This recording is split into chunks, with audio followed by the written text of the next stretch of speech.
Okay, I am calling this meeting to order. It is 6 o'clock. Please stand for the pledge. And Mark, could you lead us in the pledge, please? I pledge allegiance to the flag of the United States of America and to the republic for which it stands, one nation, under God, indivisible, with liberty and justice for all.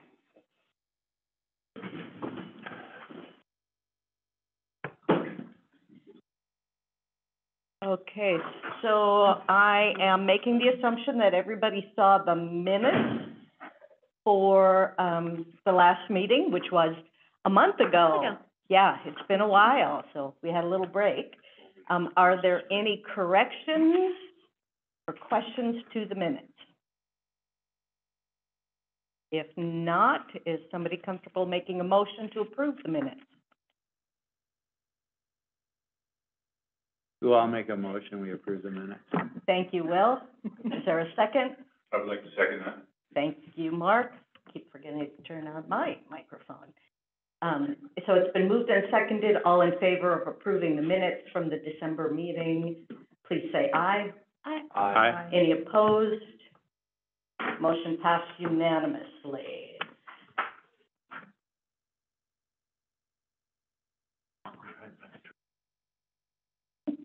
My friend. First of all, I want to welcome everybody back. This is our first meeting for 2022, and I just have a couple of things I want to mention since we are moving into a new year. There's a couple of things I always do every year at the start of the year. Is I look back on the previous year and I think of 3 words that will describe that year for me and how it went. My 3 words that I came up with for 2021, the first one is, of course, virus. That one needs no explanation. The second one is persevere, because that's what we had to do because of the virus. We had to persevere. We stuck with our job as trustees, as parents, as students. We persevered. The third word I came up with was focus.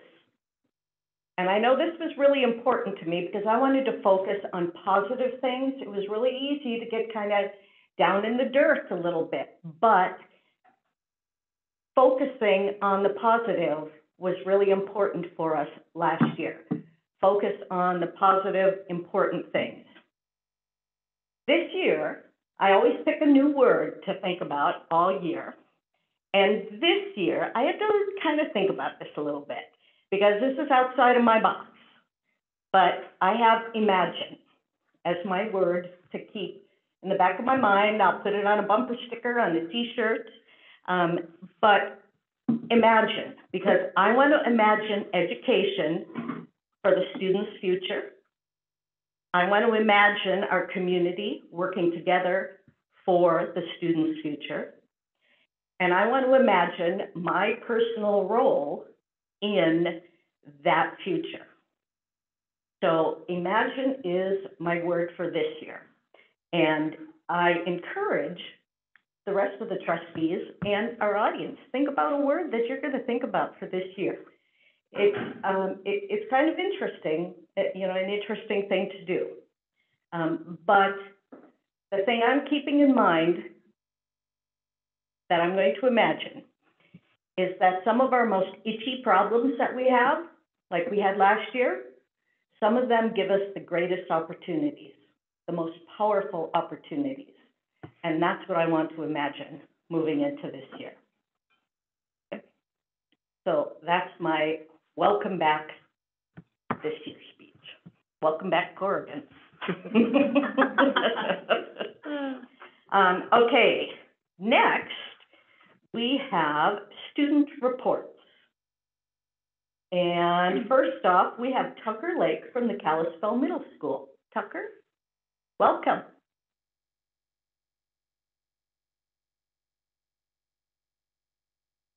Hi, my name is Tucker Lake. I'm a 6th grader at Cvet. What is going on at Cvet? Boys basketball wrapped up a successful season. All teams were able to compete in the end of the year tournament. The 8th grade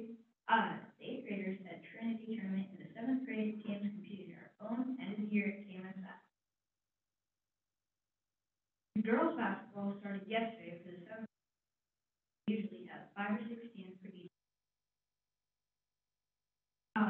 We once again had another very successful food drive at KMS the week of December 7th.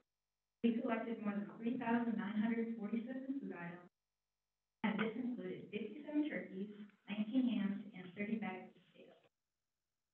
In all, we assisted 20 needy families, and the food was delivered by our staff. The rest of the food was sent to the Lions.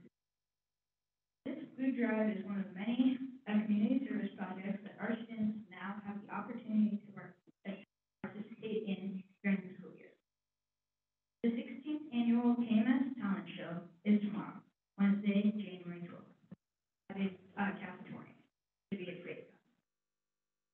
Just prior to Christmas break, our holiday concerts were well received. This was one of the first concerts for the 6th grade band and orchestra group. Thank you for allowing me to share what's happening at KMS. Please feel free to stop by and visit our school whenever you.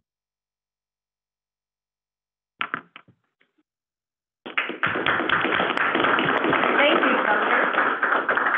So, Tucker, are you in the talent show? I'm not. I was going to be a judge, but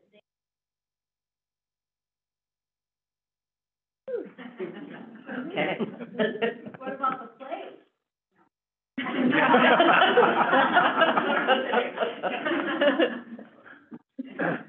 Okay. Next we have Hanaya Halverson from Flathead. There you are.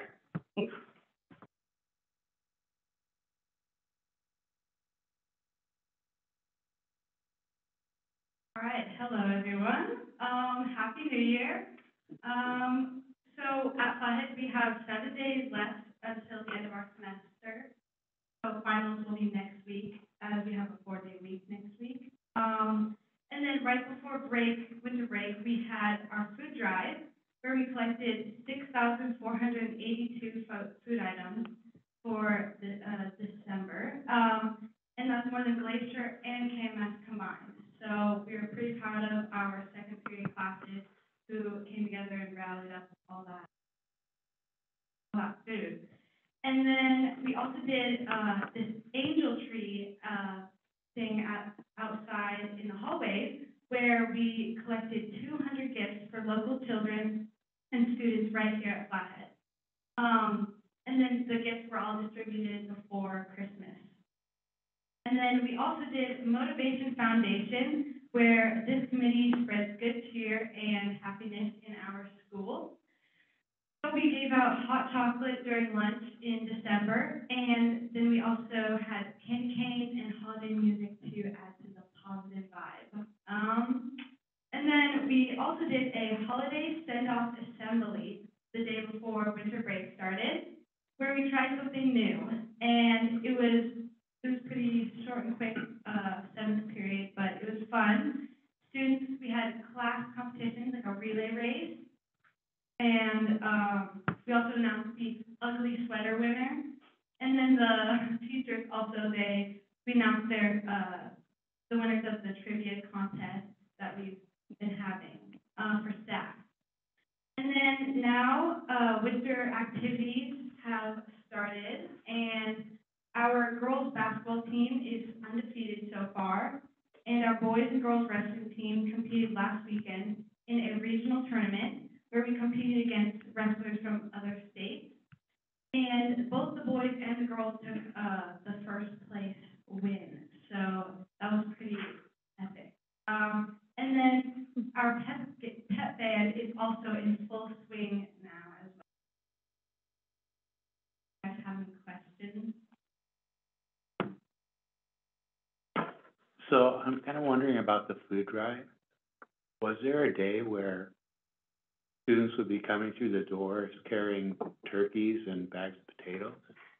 Well, we actually, not quite that big of a food item, but like we had a lot of cans and like ramen and different like food that can last a long time.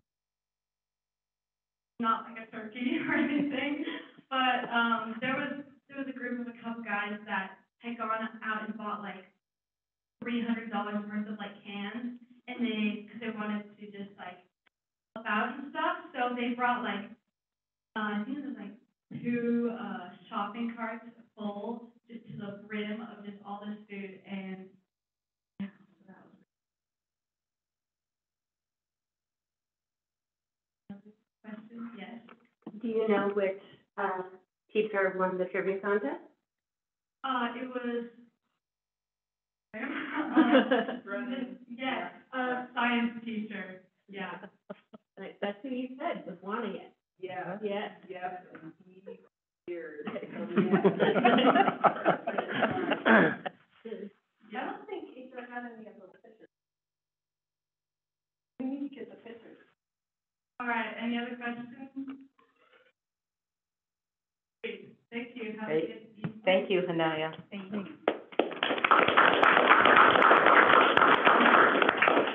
And then from Glacier High School, we have the Wolf Pack Club members, Gage Slider and Maddie Davis.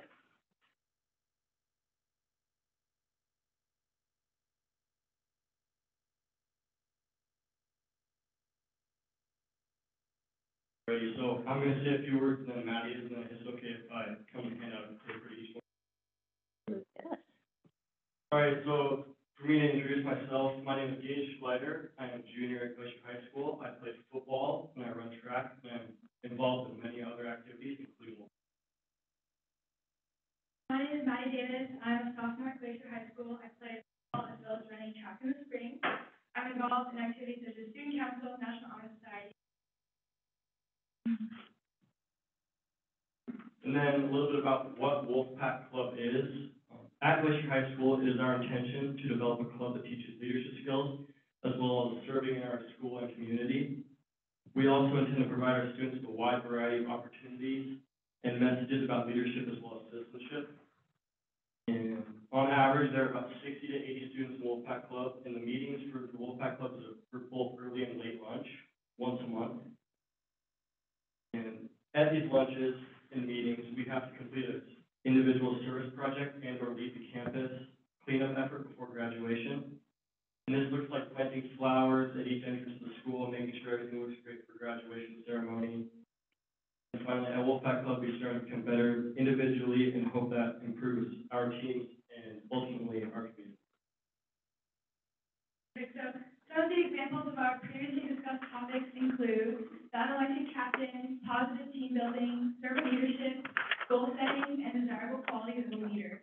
So the paper that Gabe is passing around right now is just different topics that were taken from The Power of Positive Leadership, which is a book written by John Gordon. So those are some of the principles that he outlined in his book and that we reviewed in our last meeting, which was just last week during lunch.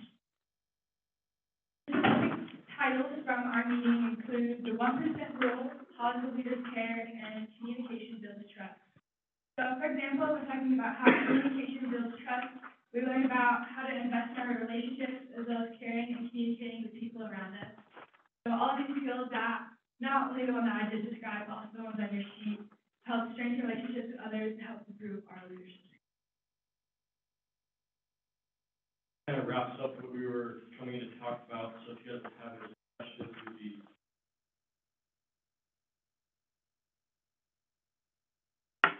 Gage, Maddie, I have a question about your Wolfpack, what's it called, club members. So when are your meetings? Or once a month? Are they coming up, or? So we had a meeting, was it last week, so we won't have another meeting until February. Okay, For our next monthly meeting. okay. That's kind of. And we just have a remind app in this day.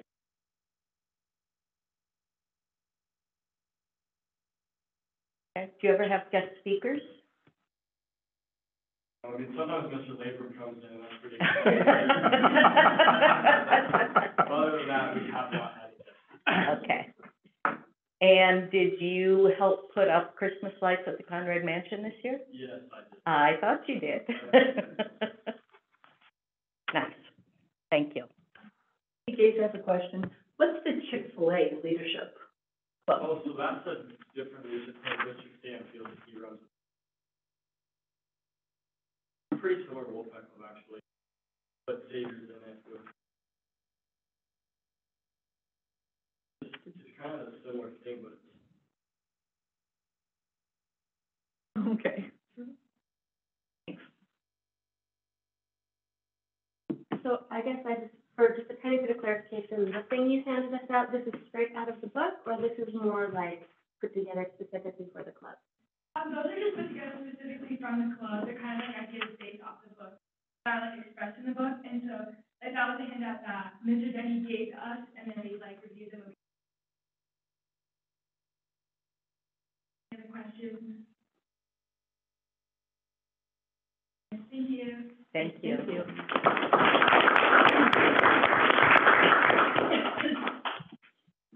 And then the thing I always have to back up to do is the Gyroscope Award, which is the award we give, we share amongst ourselves, amongst our trustees. And the premise behind the Gyroscope Award is there are two parts to a gyroscope. One part that is stationary, and it represents the core values of our school district. The other part of the gyroscope is the part that moves, the things that you can do differently, that you always have to evaluate, change them, and improve them. And we have passed around this Gyroscope Award all year to, you know, our partners here, with the special purpose to recognize the effort that we put in. So Diane, I think you are the keeper of the gyroscope for right now, so. And I would like to be able to get rid of it. Yeah. Thank you. Okay, well, when you sent me the text and reminded me that, yes, I had it, the first thing I did was find it, which was good. Then the next thing, thankfully, yes, you outlined what the gyroscope was, why we had it. Thanks for going over that again. Then, luckily, I Googled it again to make sure, yes, some characteristics of the gyroscope, and I thought, well, this is perfect, absolutely perfect. I know who this is going to. All I have to do is go over this. You'll know exactly why this is going to this person.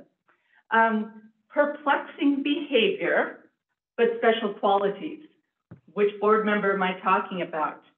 Gyroscopes have odd behavior, but they are useful in so many different ways. Again, which board member could I be talking about?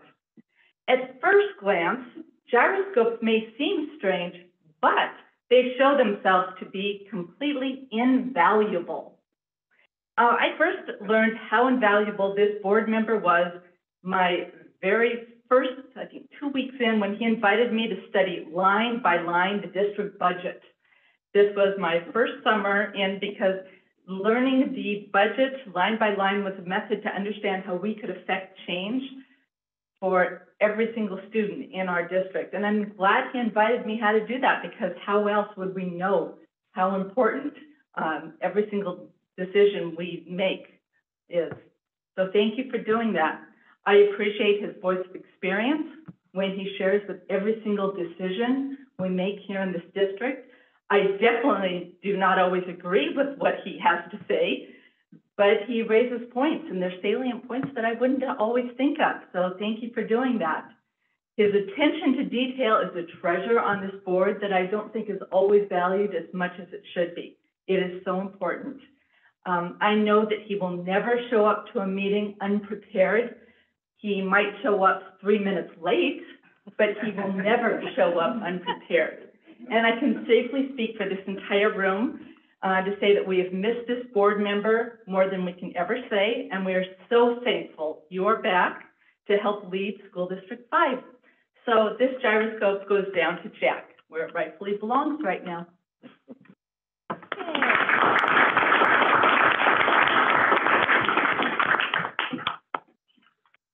Thank you, Diane. Thank you, Jack. Thank you very much, thank you. It means a lot. Okay, getting down to business now. Finance report. Building update. Yeah, building update first.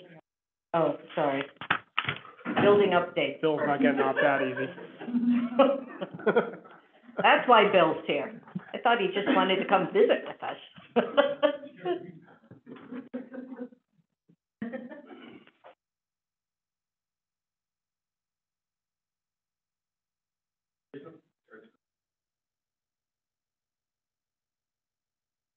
go.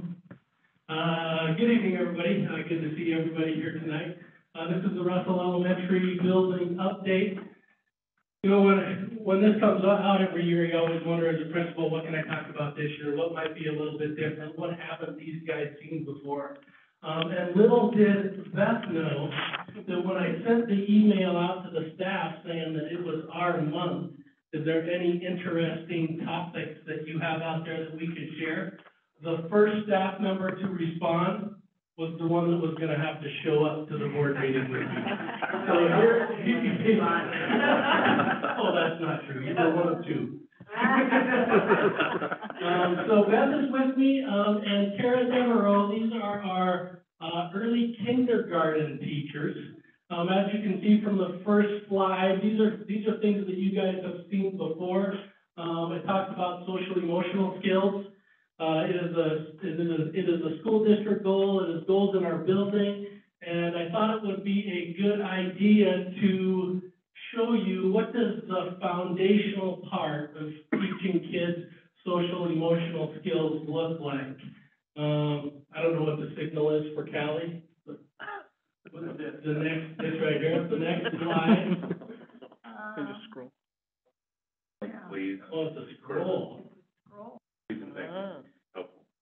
So building a foundation of what that looks like in our building in early kindergarten, I can tell you, and I'm a little biased because these two are at Russell Elementary School, but they're as good as it gets. And when you go to their early kindergarten classroom, it is amazing what they have 18, 4, and 5-year-olds doing on a daily basis. And a lot of that is because of the social, emotional, curriculum, things that they do, teaching these kids how to do school. It is amazing what they can do, and it's amazing how they do it. So we're gonna let Beth talk to these slides, full of pictures, in hopes to put a smile on your face for those little kiddos, and then as she talks through it, you'll be amazed at, wow, you get them to do that? You get them to do that?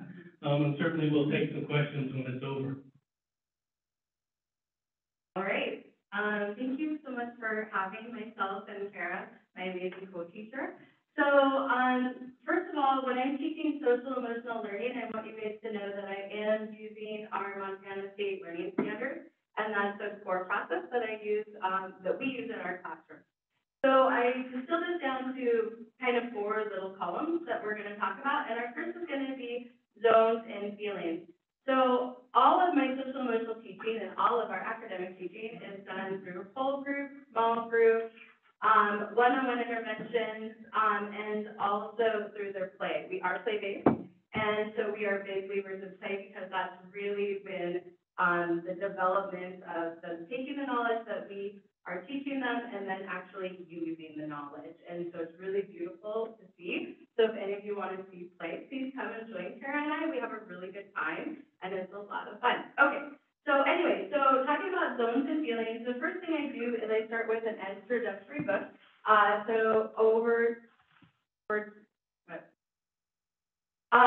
have in the heart, and then I have the way you feel. And so that introduces feelings.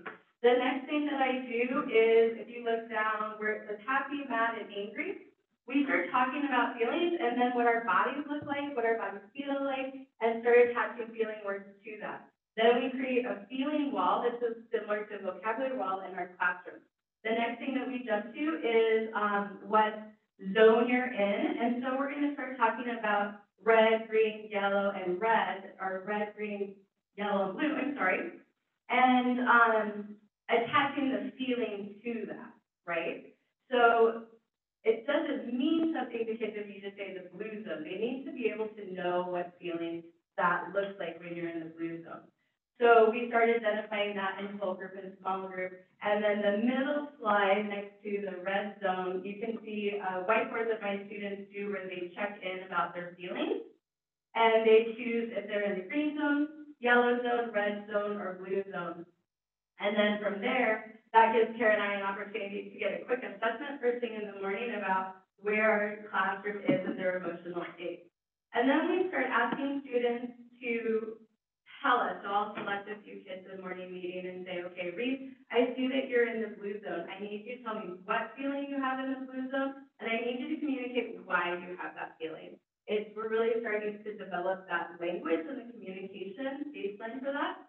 And then it moves over into also going into our small groups. So as you can see right up here, I have a kiddo that was in the red zone, and I thought this was pretty amazing. And then for a small group independent, Karen and I go into our math groups where she's teaching a math and I'm teaching math, and they have an independent study. So my kids right here have loose parts and Play-Doh, and they need to show me how they're feeling, and I need to be able to walk over and be able to identify that feeling right away. So this young lady, we had just come back from break, which is a hard time for early kindergartners. They're 4 and 5. They spent full days with their family, and it's pretty epic, and Christmas was happening. So we're gonna have lots of feelings, so we need to hit that heart. So she was super angry, and look at that beautiful job she did. Look at those eyebrows, they're all angry, that face is angry. I knew exactly how she felt. And so then there's some more of my kids doing that project. And this little guy over here, this is my Covet, that's our one-person area. When kids have large emotions, they need to be able to sometimes be by themselves and take care of themselves. And so we have that within our classroom, and they can access that throughout the day, be it learning time, play time, recess time, whatever they need. This year, more often than not, though, it's nap time. It is nap time. Okay. Thank you, Callie. All right, and so classroom expectations, I teach in a similar way. I use the curriculum Be Bakers, which does a really great job of talking about being one among many. And I also use a series of books, Know and Follow the Rules, Listen and Learn. We read that one a lot. Be Kind and Polite. Work Through Anger. And so it's this whole series, and we introduce them in the beginning of the year, and then Tara and I also use them as an intervention tool for one-on-one teaching when we have students that need some more support in that. So I believe today you were reading Listen and Learn. Yes, isn't that great that she was able to do that? And because there's 2 of us in the classroom, we're really able to co-teach together and tag those behaviors, and so it's awesome. Okay, sorry, I know I'm talking a lot. Okay, so the group plan is amazing because it talks about what we're gonna do as a group together. And so during transition time, I make a group plan list, and we talk about how are we gonna act at recess, so that we all have the same expectations for each other's behavior, because when somebody doesn't follow the group plans, we might feel uncomfortable about that. And I also think it's really important, we have our foundation skills in our classroom, our foundation rules. Really what is the baseline of our community is our kindergarten pledge.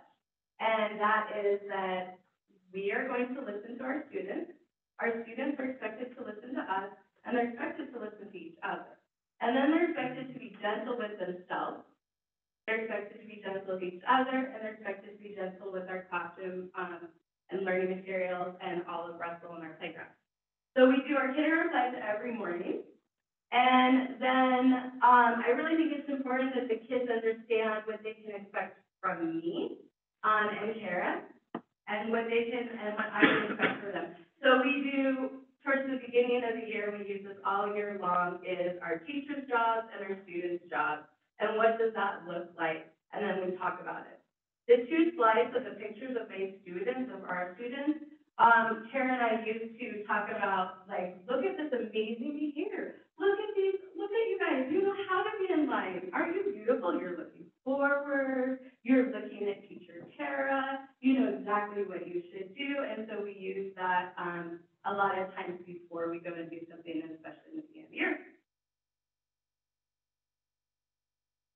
All right, so friendship, Kara and I really believe in building a community within our classroom, and that starts with really the concept of how do you treat one another, really friendship skills. So we use the book How Full Is Your Bucket, which has a couple other books that go along with it, and it's really that concept of how do you feel when someone is kind to you, they fill up your bucket, and if I'm kind to my friend Kara, not only do I fill up her bucket, but she fills up my bucket.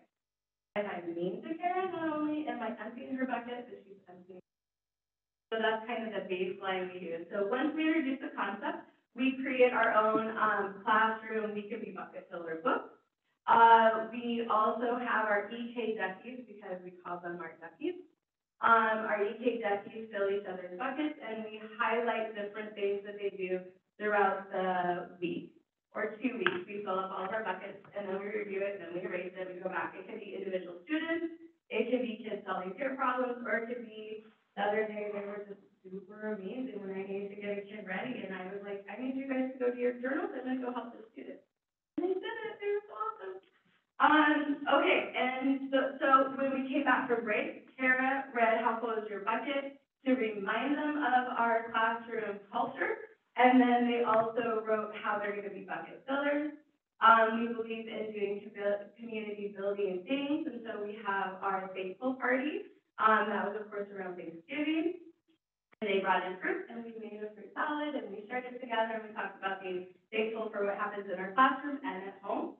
Another thing that Karen and I really believe in is doing partner play. And this is where kids get enough materials that they can play with each other, but not enough materials where they can play isolated. And so they have to problem solve, they have to work together. So in this picture right here, if you look closely, one of my beautiful darlings is not happy. Her body is turned away, she's not playing with her play partners that I have chosen for her. And so this is a great opportunity for me to come along and help facilitate and scaffold how this interaction is going to work. And as you can see on the second, she is playing with her friends. Really what happened was she was sitting in the wrong place at the table to share the material. And so then we needed to talk about that. Okay, so self-regulation, ooh, that's a big one, right? Kids need to learn how to take care of their business. So we spend a lot of time in our classroom doing this. So the kindergarten teachers at Russell all got together this summer, and we kind of created this documentation that's up here that's in all of our classrooms. And so we're all cohesive. So when my early K ducks go to Heather Delavetter or Trish Denise, they're going to see the same information. And so we have our zones of regulation where we can figure out how we're feeling. If we have a problem, how we can think through it if it's for ourselves. We have our breathing exercises, and then we have our solution cards. So if we have a problem, still pictures that they can look at and decide, I'm going to take turns, I'm going to share, I'm going to walk away. And then I also have the I Can Calm book, which is a big thing in my classroom, which talks about breathing exercises. We model those exercises through reading this book. We have a video that we watch about the breathing exercises, and that is to teach them how to calm themselves when they're not in their right mind, right? So if they're in their frontal cortex and they're learning, their executive function is happening. When they're not upset, then when they are upset in their lower brainstem, they can pull on that and start doing the breathing technique that will calm the body. And I have the book throughout my classroom, so you see my little Jacks reading that book. And it's really fun to kind of look around the classroom and all of a sudden see them doing breathing arms or pretzel or ballooning. Also, when it comes to self-esteem, we really think it's important that our students know that their home life is part of our community at school. It all, our self-esteem starts at home. And so we have pictures of our families hanging up in our classroom. And when we can, we want students to do as much as they possibly can. And so for their decorating cookies. I think that's kind of the short end of what I do.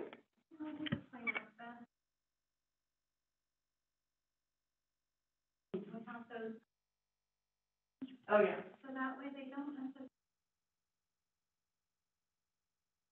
We can say, go look at the. We can go over, and because they're.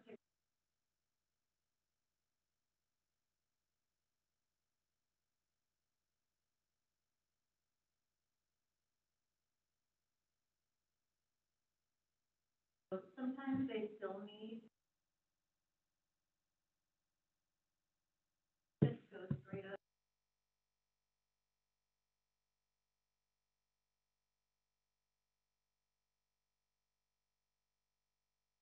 Usually try it towards the end of the year.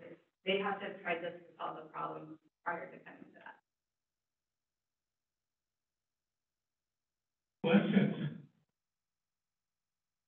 I have a question. So these books, are they part of a curriculum? Do they come in your classroom, or are these things that you found on your own that you incorporated in class? There's a couple of different things. So the I Think Handbook is from Conscious Discipline, and when our district had the preschool program, which was where Kara and I started in the district, we had some of these materials from Conscious Discipline, and so we used that. The We Thinkers is something that all the kindergarten teachers and all the kindergarten teachers have the curriculum at Russell. I was first introduced to it as I was borrowing it from Hedges when I was getting my master's degree, and I was doing a research-based project in my classroom. And so those two are from district resources. And the SEL emphasis, is that, where do you learn about that? Social emotional learning? Yeah. From 10 plus years of teaching early education. I mean, is there like I see it referenced a lot, and I'm wondering if there's like a central, where does that come from? Yeah, so the state has created, standards, for social emotional, that we are now starting to learn about and implement. The district has, which Sarah Cole runs, and she has had a presentation for you guys before, does a lot with SOS, which all of this social emotional stuff is embedded within there. So, well, it's a little bit of learn as you go, but yet we have professional development, and we have other things that we're able to tap into that allows us to kind of guide us on a track to be able to support those. So like for our wheel, I'm sure you guys know about the training wheel that we're doing. So last month I taught a social emotional learning class about doing read aloud. On the 17th, I'm teaching a class about using early childhood standards or SEL standards in your everyday routine. So early childhood education in the state of Montana has had social emotional standards for years prior. And so I've always had them where I've taught, and this is something that now our elementary schools are also adding on to. So the standards that I use are for birth through age 5. So we've had the early childhood education through a grant with pre-K. Are we able to see through Ames Web any data that shows how effective this is as the students go through? And I imagine some of our first pre-K kids are now in 3rd, 4th grade. Yeah, we have, I guess I'm speaking for myself, I have not identified those that have actually been in our preschool programs or early K programs and saw how they developed throughout. Probably something we can do. You know, our early K classrooms, and even when we had the grant, I think we started out with 2 classrooms.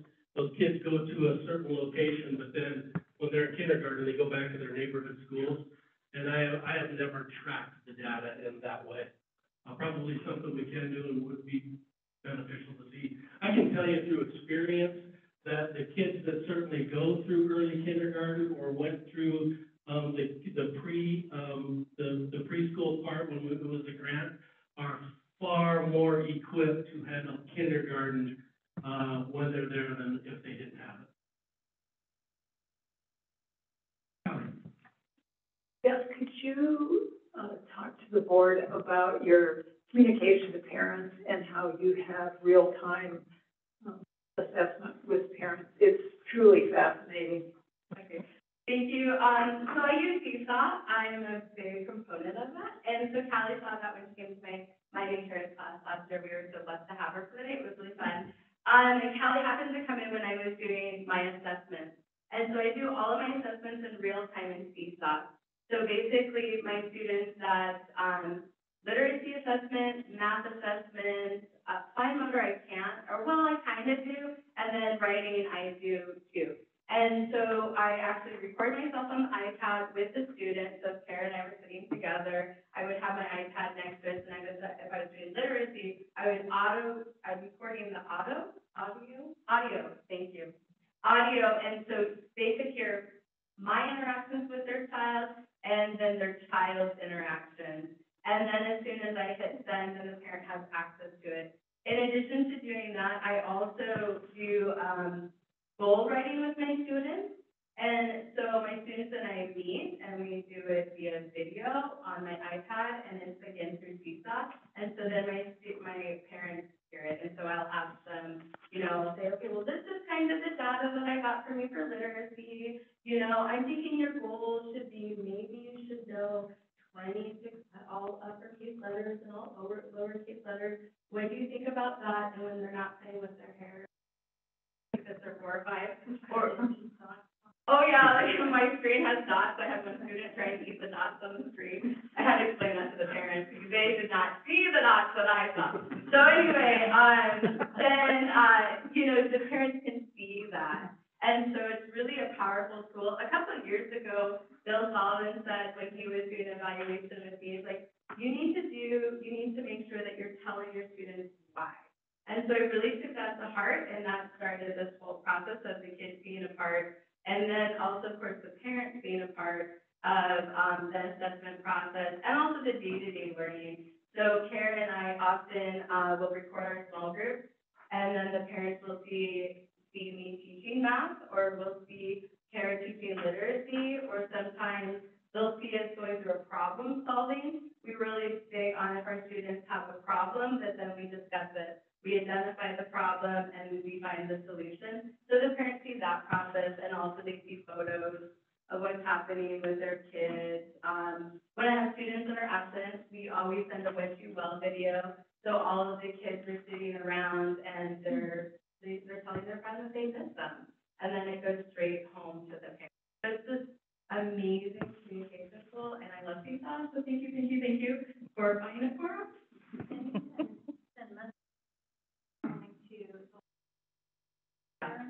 But also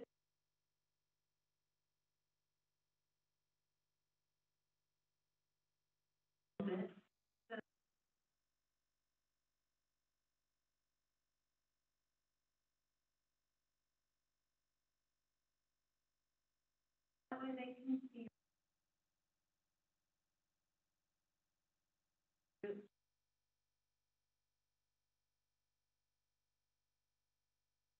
recording with my phone on the or I want so it's on the phone. Like text Right message. away. Word goes on it, we can.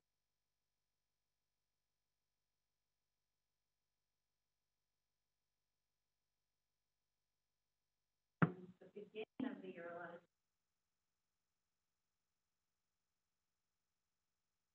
Want to send a quick message? I can record them, do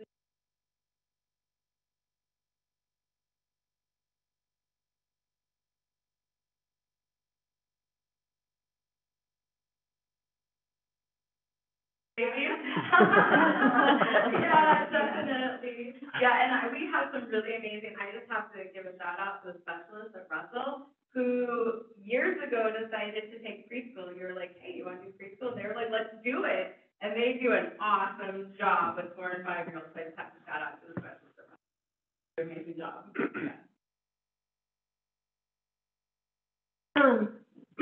So I think it's great to hear that you have an early childhood background. One of my concerns has been whether it's appropriate to have kindergarten standards for younger kids even. And I'm just wondering, in your experience, well, first of all, do you both have elementary education and early childhood background? And how do you feel like it's working to have these even younger kids in the elementary school environment?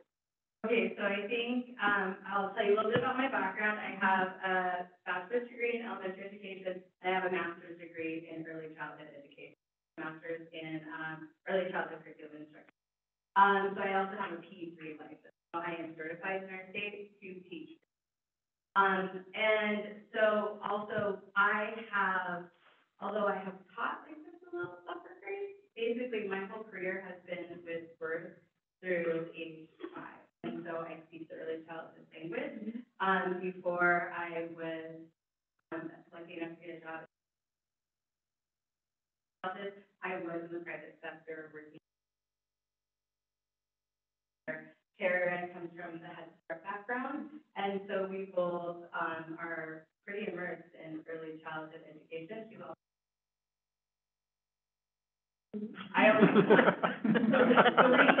okay.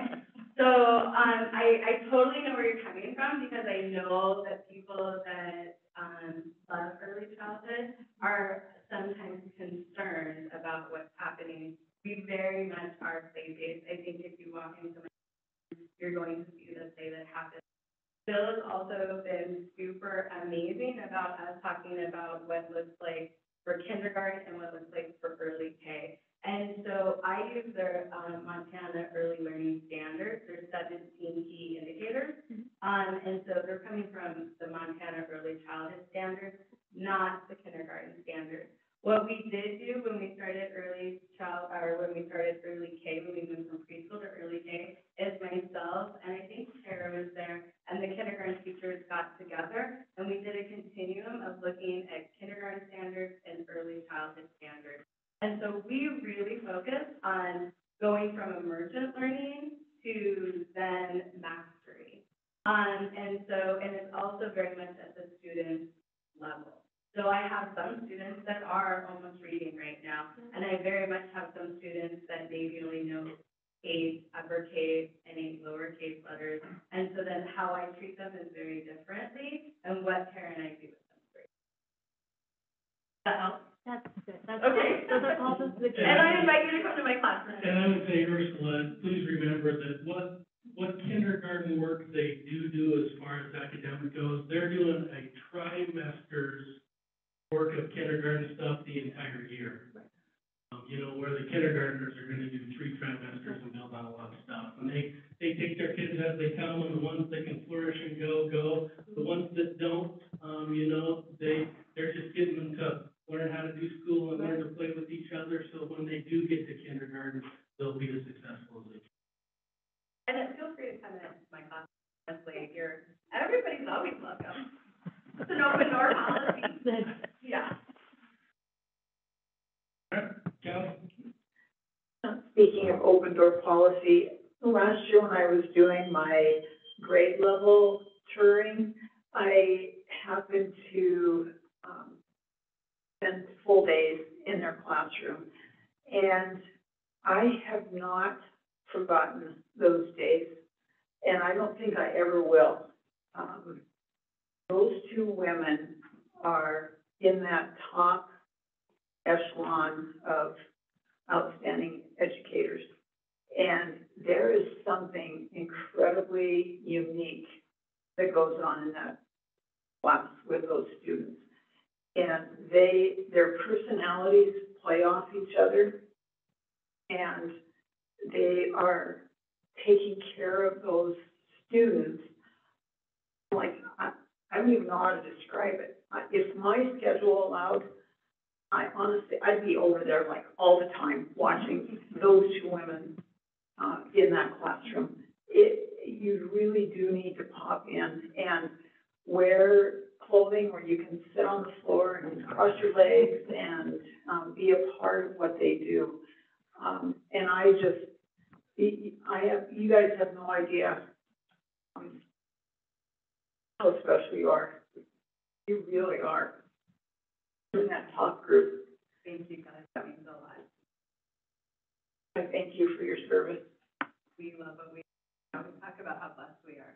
And it helps that we're also really good friends. So, I mean, I get to hang out with one of my best friends all day long. And it was more fun. Winning situations. Yeah. 2 questions. First, and I may have missed it, how long have you 2 been working together? Well, we've been in the preschool program, we were in the preschool program together for 5 years, but we've taught together for 2. I had an amazing Tara with me for 3 years. She was awesome. She now works with Stephanie Jackson, who's our special ed teacher, and she does an awesome job with that. And Tara's with me, and yeah, we've been friends for a while, but we got friends. Thank you. Second question is, do all the parents have a device where they can view Seesaw? Yes, because long as you have a smartphone, then you're okay to do CSAT. And so that is something. Last year, I will say I had one parent that did not have any devices. And so when it came to doing missing work or stuff like that, then we came up with a different plan, and the way I communicated with them was differently. I do share my personal cell with my families, and so if they're not able to get me on CSAT because they don't have a smartphone, they can always call me on my cell. That's not a problem with it. I guess a follow-up question, how, have you surveyed the parents to get their opinion of Seesaw, and did they come up with only positives, or did they come up with any negatives, or what was their perspective on it all? I really only had positive feedback. I really do try to communicate a lot with my parents about what's working and what's not working. I've never had anybody say they don't like it. I feel like last year I did do a Google survey that talked about it, and it all came back very, very positive. Thank you. Thank you.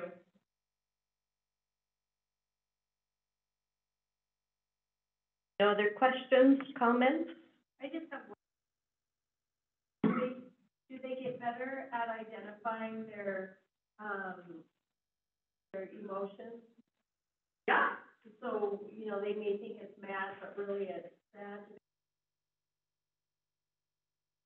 A little bit better throughout the year? Oh, yeah, 100%. And so by this time, when we're not seeing definition in different areas, then I start doing intervention groups. So I have 18 students. I have 5 in the social emotional intervention. And that's really very much play-based, and everything's really play-based. And so that's honestly me sitting with the kids and causing problems so that they can then work them out. Like there's 5 of you and there's only 3 pairs of scissors, and we're going to cut an activity. What are we going to do? And so then I guide them along. I have had students that have trouble recognizing facial features and the feelings, and so then I usually work with them one-on-one. Nobody this year, and then I usually work with them one-on-one and talking about that, and we do a lot of very physical things. They're great kids. It's a great place. You're more than welcome anytime. Thanks for letting us take your time. Thank you. Yeah, thank you.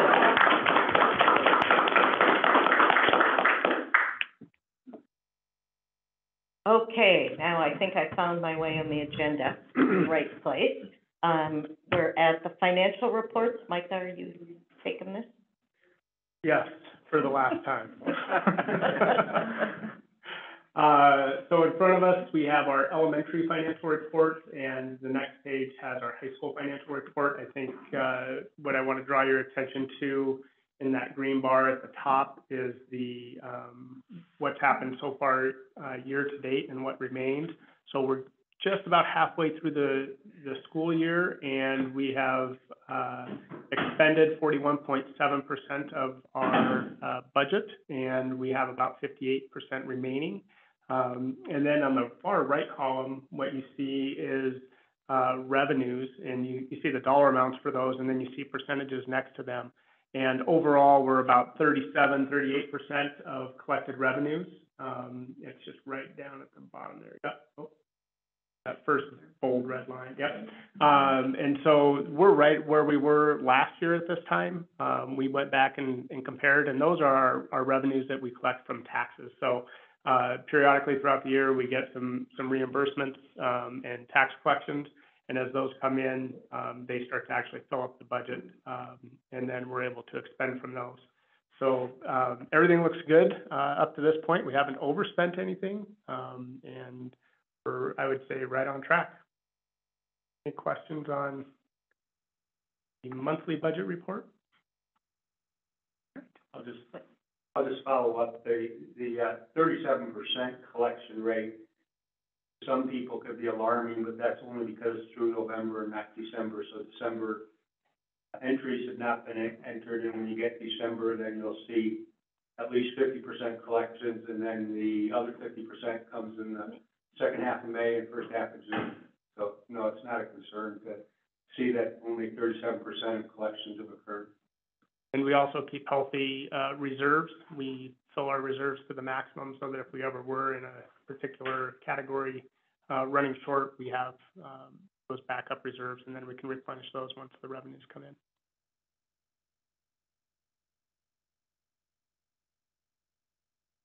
Next up, we have the cash flow report, which is always a fun one.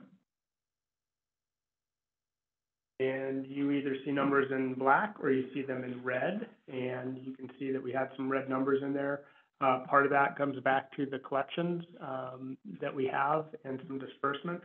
One that I would draw your attention to is the Miscellaneous Programs Fund. You can see in October we were in the red, $347,898.06.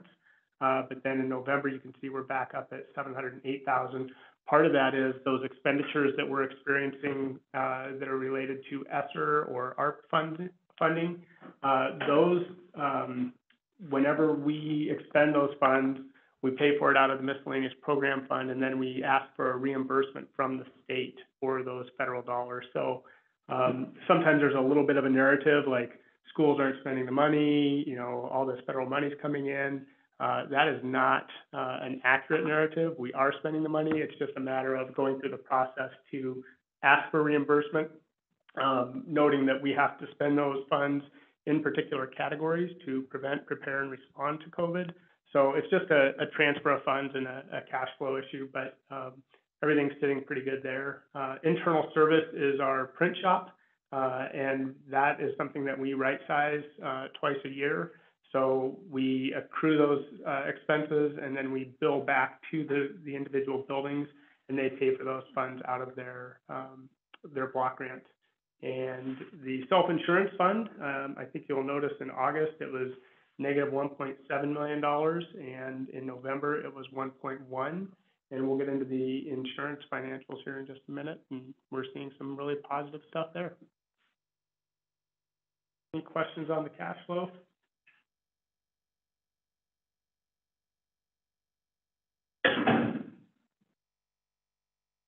All right, and then the health insurance financials.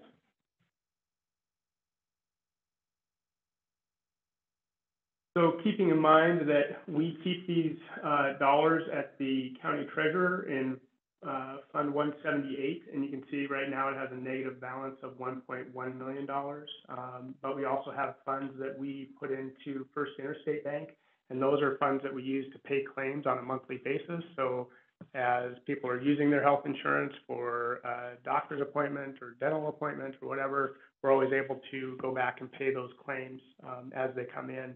And then, Callie, if you'll scroll down to the net revenue, and it's highlighted in yellow, you can see that year to date we are at a net revenue of positive $212,000. And Scott actually sent us his financials, and he calculates them a little bit differently than we do.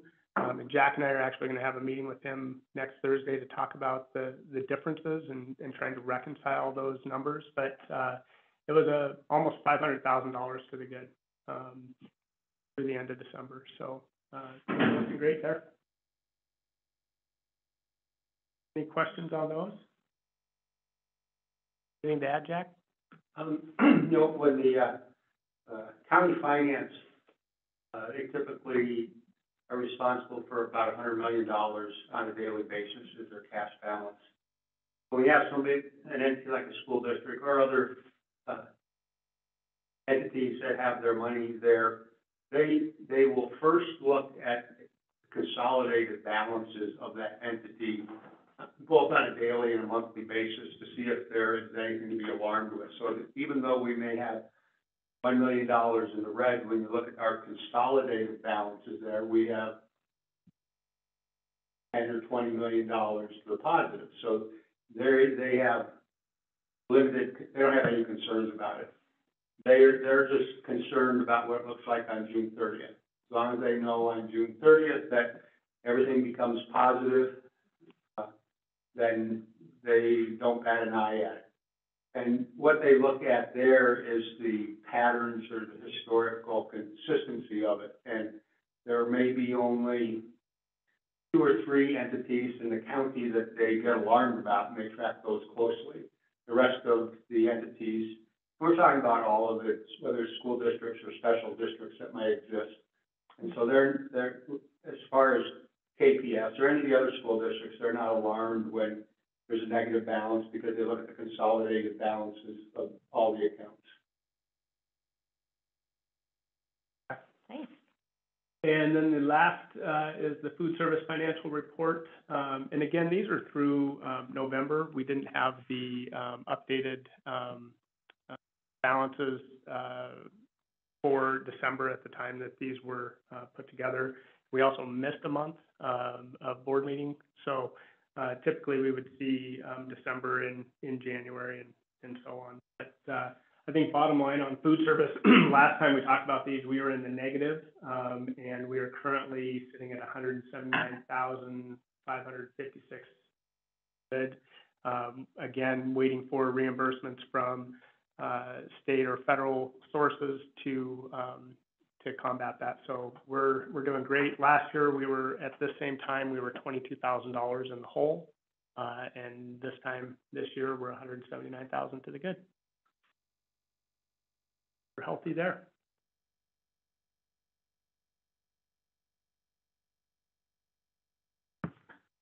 Any questions before we move on? I have a quick one regarding the clinic. How's all that going, and how is that affecting the? The clinic is good, and we can go back to the financials on it. So even with our clinic costs, we're still running in the positive. Our utilization has been good. We are going through a bit of a transition. Care here has now become premise. And so we're having to do some transitional things with the name change and account updates and different things like that. But overall, very positive.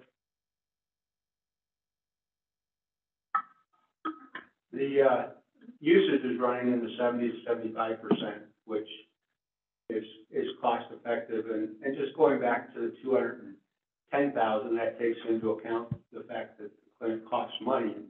You scroll, Callie, if you scroll down to the clinic, so we have 3 spreadsheets, 4 printouts there, combined medical only, non-medical, and then care here clinic. So you scroll down to the bottom of the next one, you look at the bottom right-hand corner. Right now, through 5 months, it's cost us almost $200,000. But the savings from that is in the overall program. And if the overall program is positive, which is what it's showing on the combined aspect, then it means that the clinic's paying for itself. Because the overall cost of the program is putting money in our pocket. So what we try to track is what's the usage, the 70 to 75%, and then what's the cost per visit for those kind of things. And so that's what we keep. That's where our focus is. But as far as the general picture, this makes it look very healthy. And yes, somebody might say, well, it's costing you $200,000 to operate the clinic. That's what's the bottom line for the overall program. I think, can you also talk about the partners? Because of care here / premise, and they had their contract renewed. I don't remember if it was for 8 years or 10 years with the state of Montana and running of the 5 state clinics that exist for state employees, and which has included members of MUST and members of MMIA. But going through that process, even though we were hopeful to get partners in the clinic early on, the process was a very cumbersome process to go through. And now that they have some stability there because of the long-term contract, we'll be looking at some of that. Well, their premise is working on that now because they have the incentive. It's not the only part that it's going to really help us with will be the leases or the utility costs or the snow plowing. We're going to try and see if we can have some kind of a premium attached to it to collect some of the remodeling costs that we have. We don't know how successful we're gonna be on that part of it. But the fact that they can help us, and even though that's only gonna help on a third or half of the, 35 or 40,000 we spend on lease arrangements, every little bit will help. I'll also help because it's gonna allow us to add another provider, another doctor or a PA. And so that will help us we're gonna be looking for a PA. So we think that that's going to, we have high ratings for, Chris, is our male. I do think that we have a, for the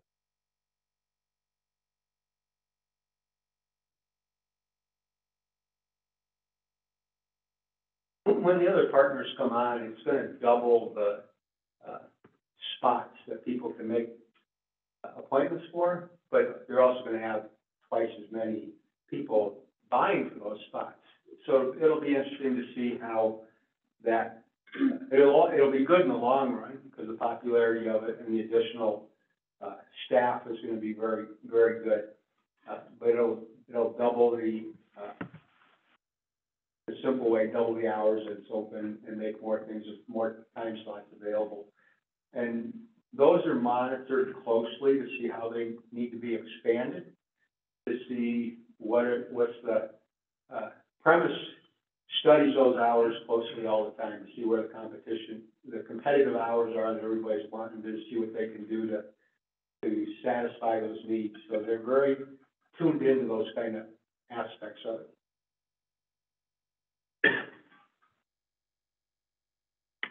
Thanks, Jack. Okay, if there are no other questions, the next on the agenda are the human resources personnel items. So this is the personnel activity that we've had in the last month, the resignations.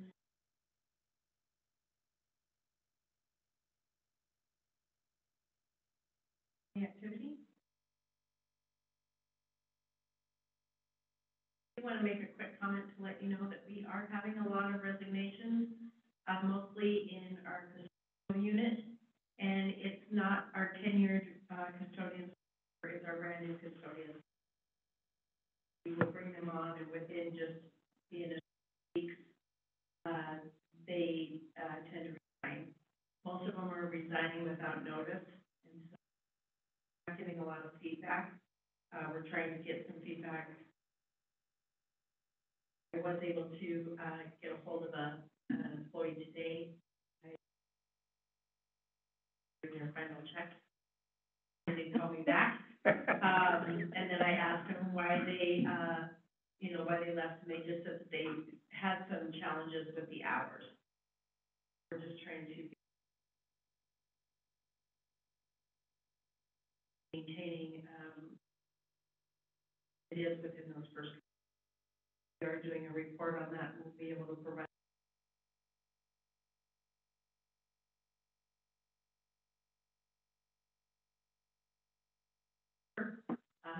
But with our brand new staff.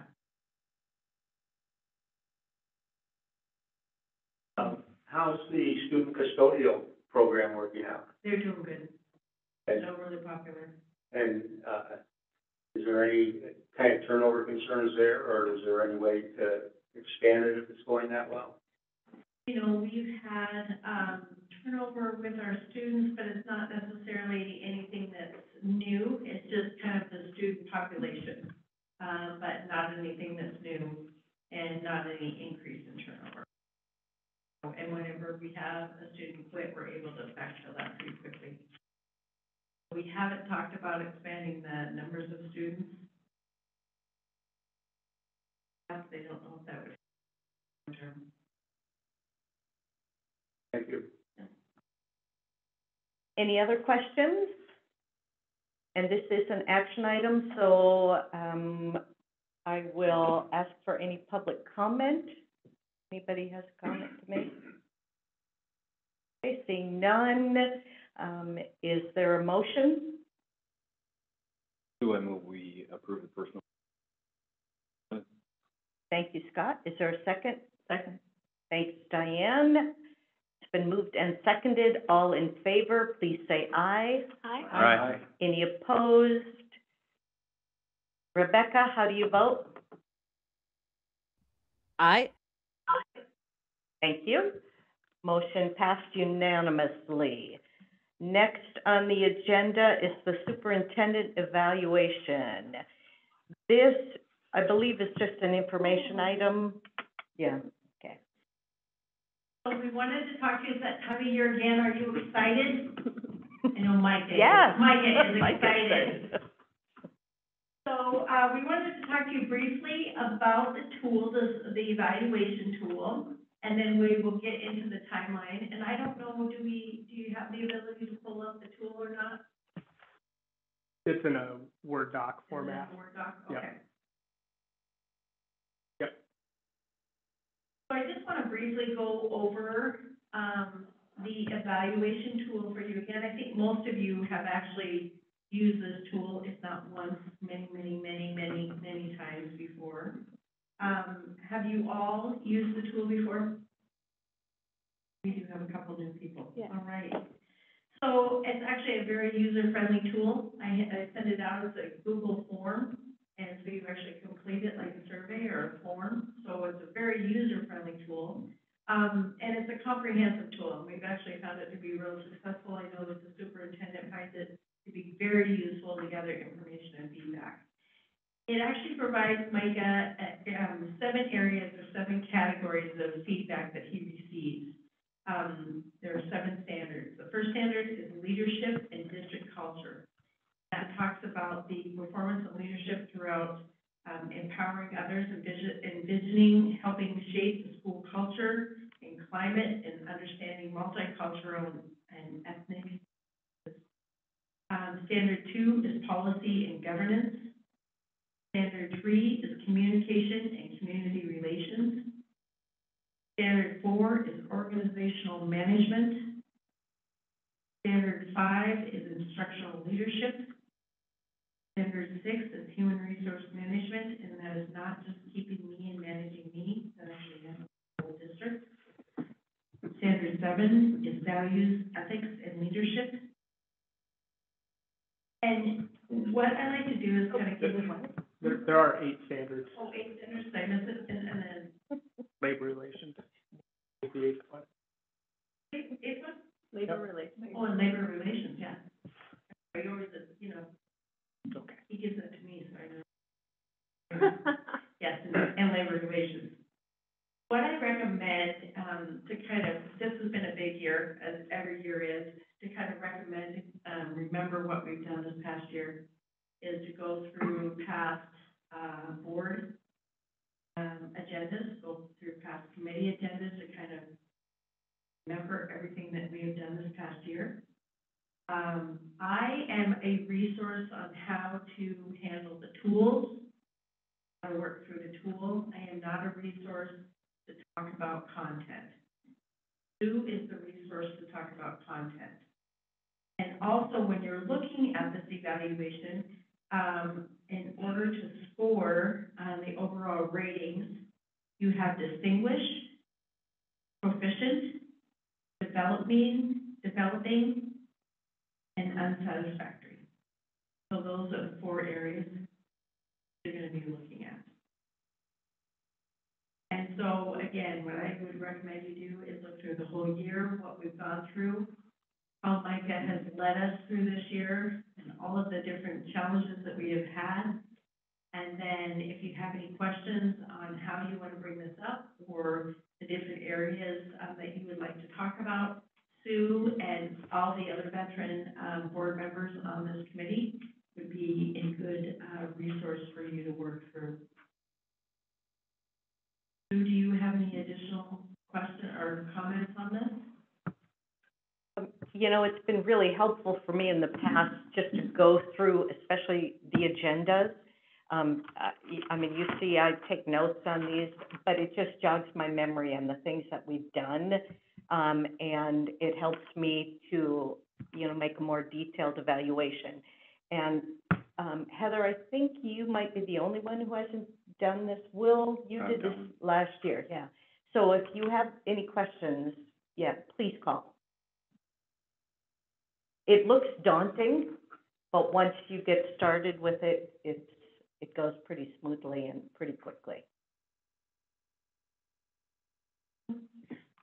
Since we do the evaluation midway through the year, should we do like 12 months? Should we get, should we include the 6 months that we hadn't had last year yet? My opinion is that you're gonna be looking back a year, Mm-hmm. so, So do the 12 months. Calendar year. yeah. It's Not a calendar year. Okay, a calendar year, okay. Yeah. Okay. It's good to provide feedback, so, and good and specific feedback. I felt you did a great job on dealing with, let's see, COVID. It's good to provide specifics on how he communicated to the public, or how we set up the COVID plan, things like that. It's, from our perspective, it's good when we get specific feedback on what we did right, and you know, and what the areas are that you would like to see us focus on here, so a lot of details, good.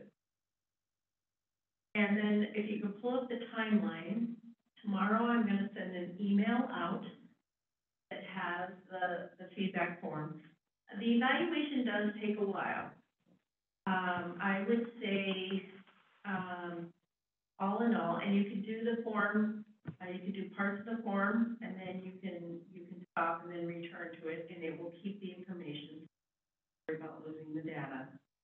But I think that the form would probably take about an hour and a half, unless you're Jack. But about an hour and a half, would you say? You think 2 hours, maybe? I think so. Okay, so kind of keep that in mind. So just be prepared on that, but you don't have to do it all at once. I will send it out tomorrow, and then we are going to, I need it back by, and I'm sorry, The 20th. okay, I need it back by the 20th, and then what I do is I collect all of the details and all of the information that you provide, and then I give you a comprehensive packet, and then that's what you use for the board meeting on the 25th of January, on that work study session, to talk with Micah. And then the one thing I always ask is, if you want to have that packet ahead of time to be able to review those notes, we can do that. We've never done that in the past. Or if you just want to have that, and then you can go over it together. I would like to have it ahead of time. Okay. And would you like Micah to have it ahead of time as well? Yes. Is that okay with you? Sure. Okay. Hey, Sue, with our new board docs, I wonder if we could utilize that, so we don't have to. It's public, so the only You thing can- is. You can have things we on would, board docs that's private. There's a private place. Yes. Okay. Yeah, Yeah. see that's like, you suck it. That's Okay. Good stuff. The other thing I want to talk about is the outcome of this evaluation is public, but I want to be very, very upfront that the process of this is private. And so, it's, No, go ahead and finish when you're so done. it's very important that you don't share the details of the working documents of this with anyone outside of this group. The final document is public, and it goes into his personnel file, and it can be viewed. But the working papers and the working document, just like everything else that we do, is confidential. It must remain confidential. And I take that very seriously in all aspects of my job, and I do oversee this process. And I do take it very seriously. I want to make sure that we can maintain that level of confidentiality if we do that. Tracy, what do you mean that the end of this is public? What specifically are you referring to? The final summary document that the board signs is a public form. So not all the details, so the details of the evaluation is not public, but there is a summary document. I guess I'm looking at you because I've worked with you so much. It's just a summary form that goes into, the personal file that is public. And do you want to? I would just say in the past that the summary document just noted the 8 different, dimensions that we measured the superintendent on and where he scored high. Not what the scores were, but where he scored high. Right, it did not have the detail, it just was for him. So even though there's a private sector to board docs, I guess I'd still be apprehensive going that route, even if, printer save can be disabled and can't be used, because somebody can still take a screenshot of it and use it. I don't suspect anybody here is going to be devious. I would agree. But I would rather stick with hard copies and have to come into your office and review them than to do it even in the private side of board docs. That would be my preference there, just because of the confidential nature of it. And that's the policy that we have, or that's the practice that we have with all personnel items, that they're in a secure spot and they can only be privately viewed in a secure spot and not online. So that's not, it's just a preventive measure. And that is true. Well, and considering that this is our first month really using Word docs, maybe this time around we do it the old school way, and if, as we figure out our way through board docs in the future, there is a way to do that confidentially. But yeah, it's good. Yeah, I'd love to see it available before the actual meeting, if we could come in and view it before, Tracy, because I can't read that quickly to try and read it right before the meeting or during the meeting. I find that I'm rushed, but maybe that's my problem, that I'm not a fast reader.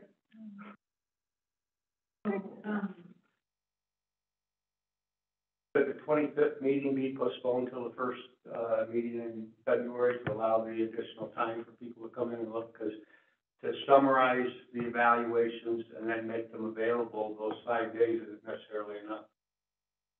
I think it's up to Sue. What is your travel schedule?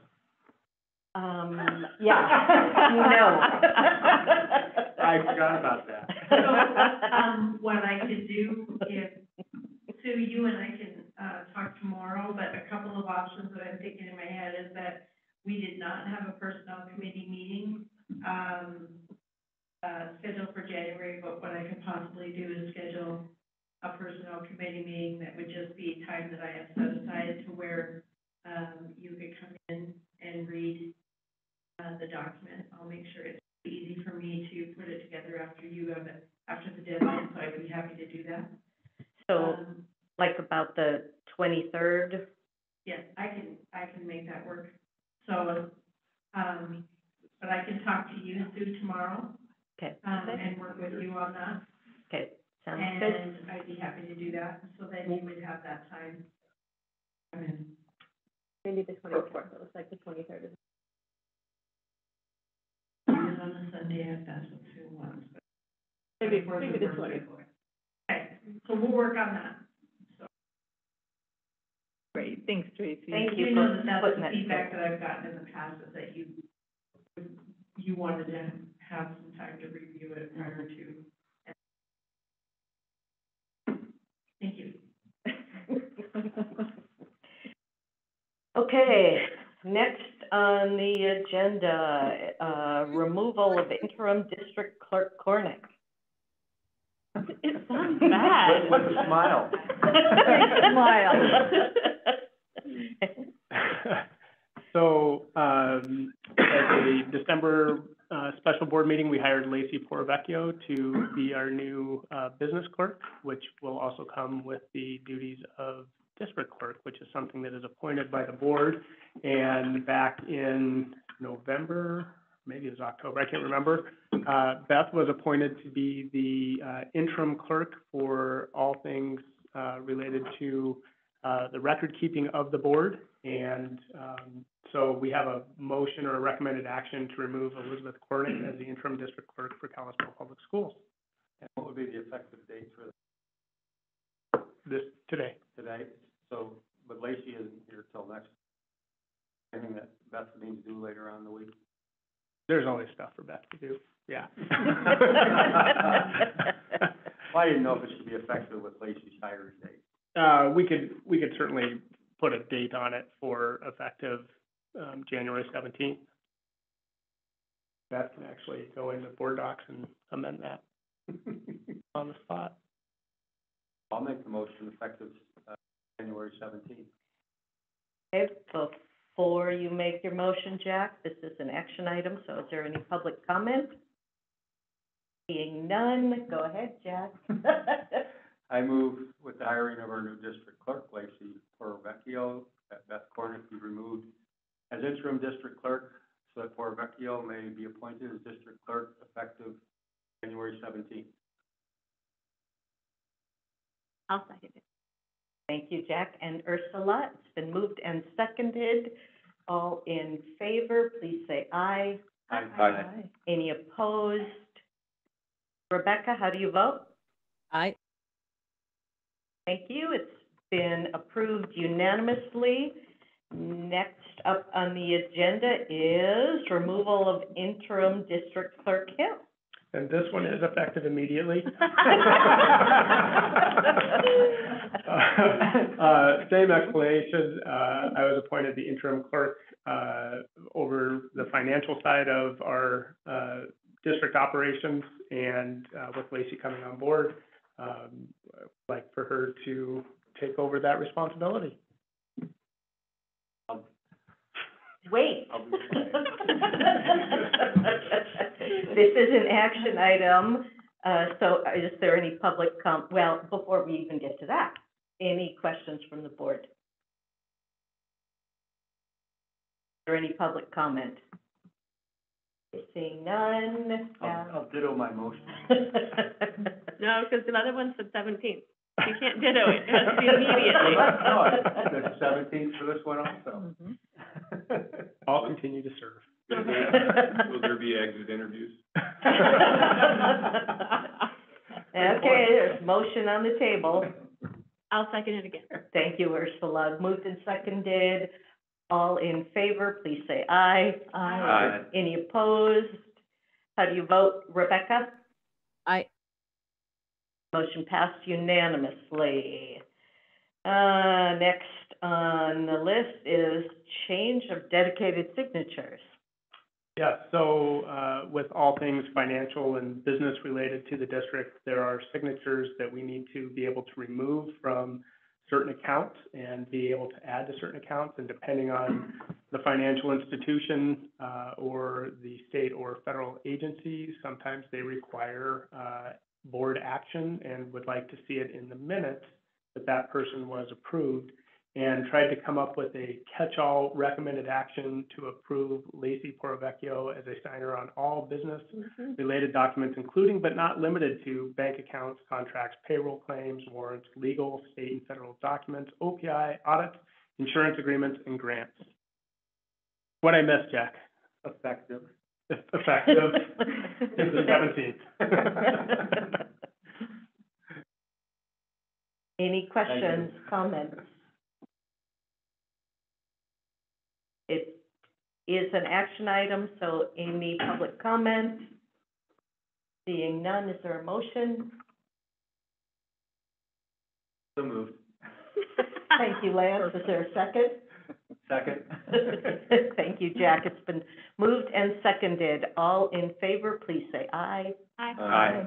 Any opposed? Rebecca? Aye. It has been approved unanimously. Thank you. Next on the agenda, appointment of the new district clerk.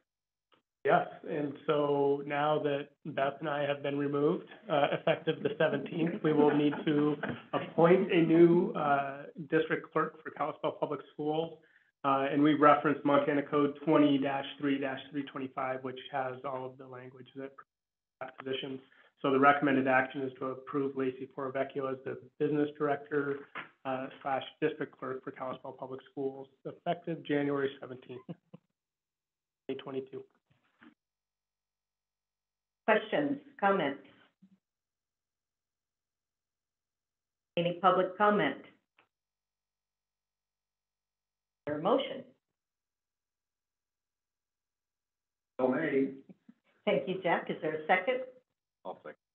Thank you, Scott. It's been moved and seconded. All in favor, please say aye. Aye. Aye. Any opposed? Rebecca?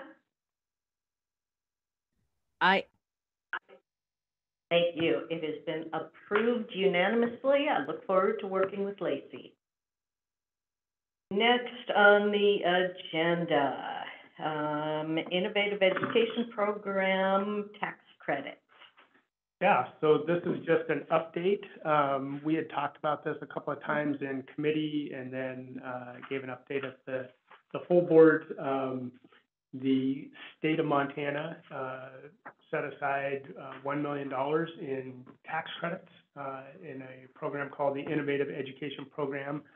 So IEP would be the acronym. And it was what I expected. And I don't know that most districts across the state were expecting that. We had 5 people. The Department of Revenue allows up to 5 people to enter in information simultaneously.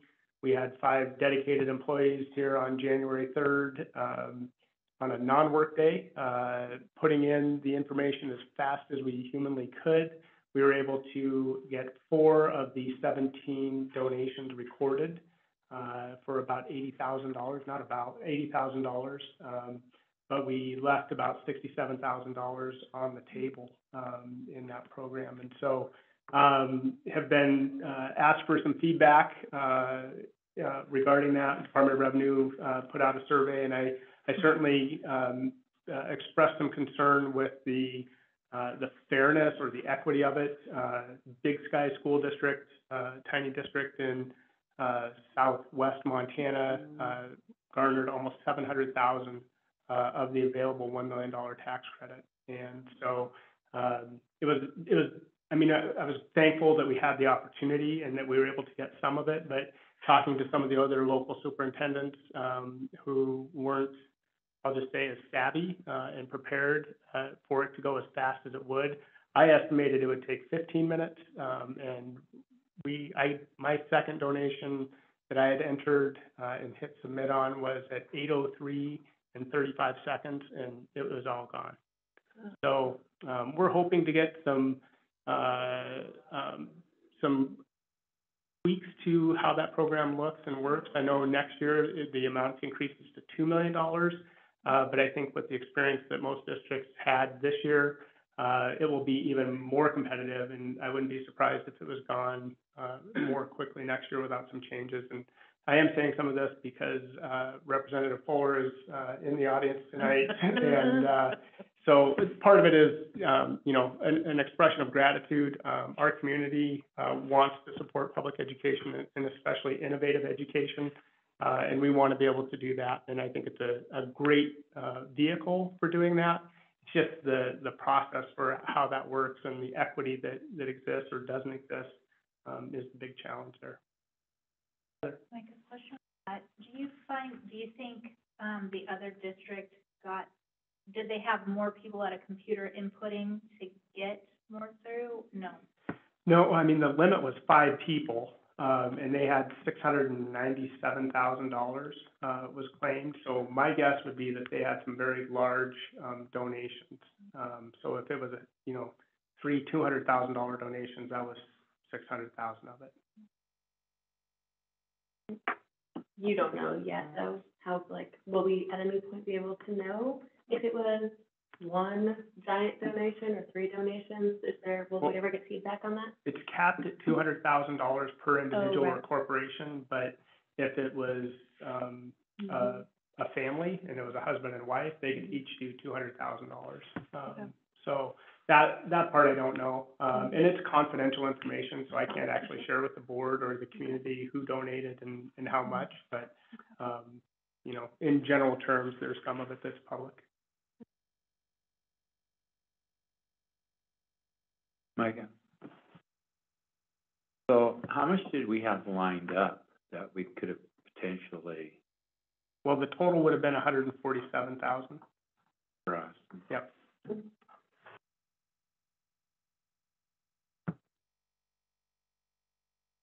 Okay. Any other comments, questions?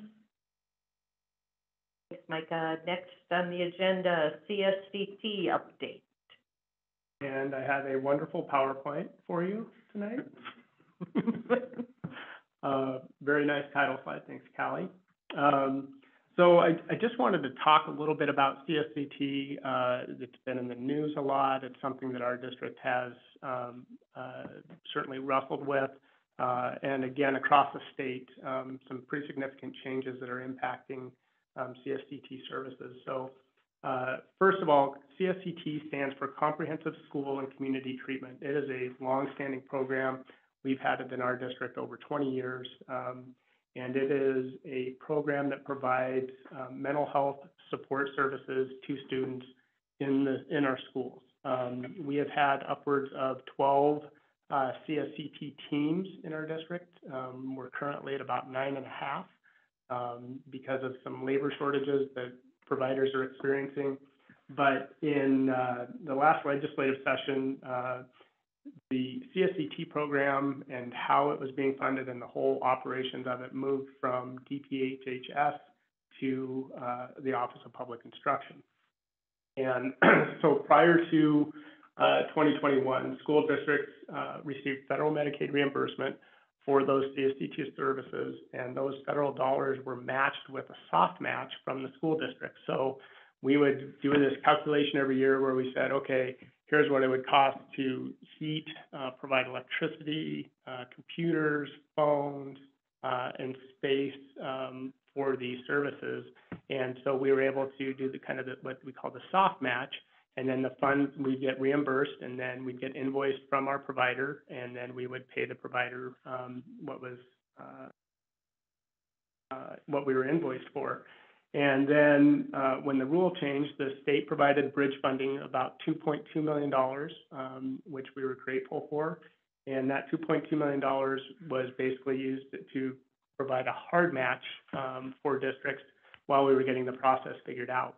And they think that that funding will last, well, for the claims made all the way up to December 21st of this year. Initially, they thought it would be out by September, but it's carried a little bit further. Primarily because one example would be we have fewer CSCT teams because of the labor shortage.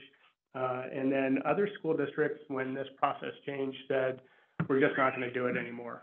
We're going to find another model or another way to try and provide those supports for students. And next slide. So now we're required to provide a hard match, and that money would come from the general fund, and it would be those things that were soft match, so utilities and administrative oversight and property and liability insurance, anything that we could identify as being a hard cost to the district to have those services within our school. And for Kalispell Public Schools, that's about $375,000 for a year, and we do not have a budget line item for those services.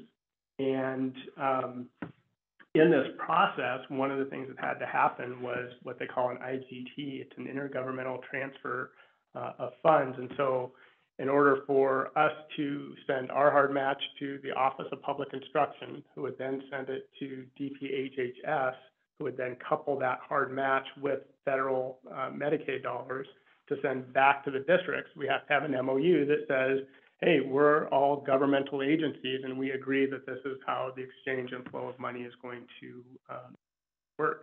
The original MOU that came out, school districts had some questions on and some challenges, and we did not feel it was appropriate to sign it with some of the language that was in there. And some of the rules that were coming out of OPI for how we were going to document this hard match for direct and indirect costs. And all of a sudden it became very, very burdensome and complicated for school districts to comply and or do these processes. So I had an opportunity to provide some public testimony at the Interim Education Committee on December 15th. And then Thankfully, we were listened to, and we had a work session with DTHHS, OPI, Montana School Boards Association, some of the providers. There was probably 15, 20 of us, some of the business clerks, and I was a superintendent representative in that group.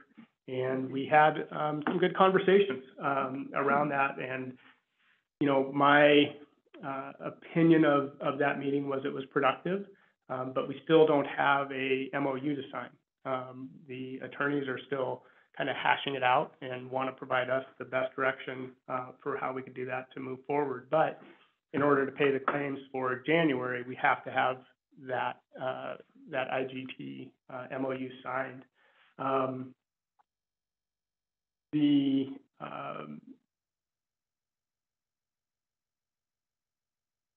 Hopefully you're all following me because it's really complicated.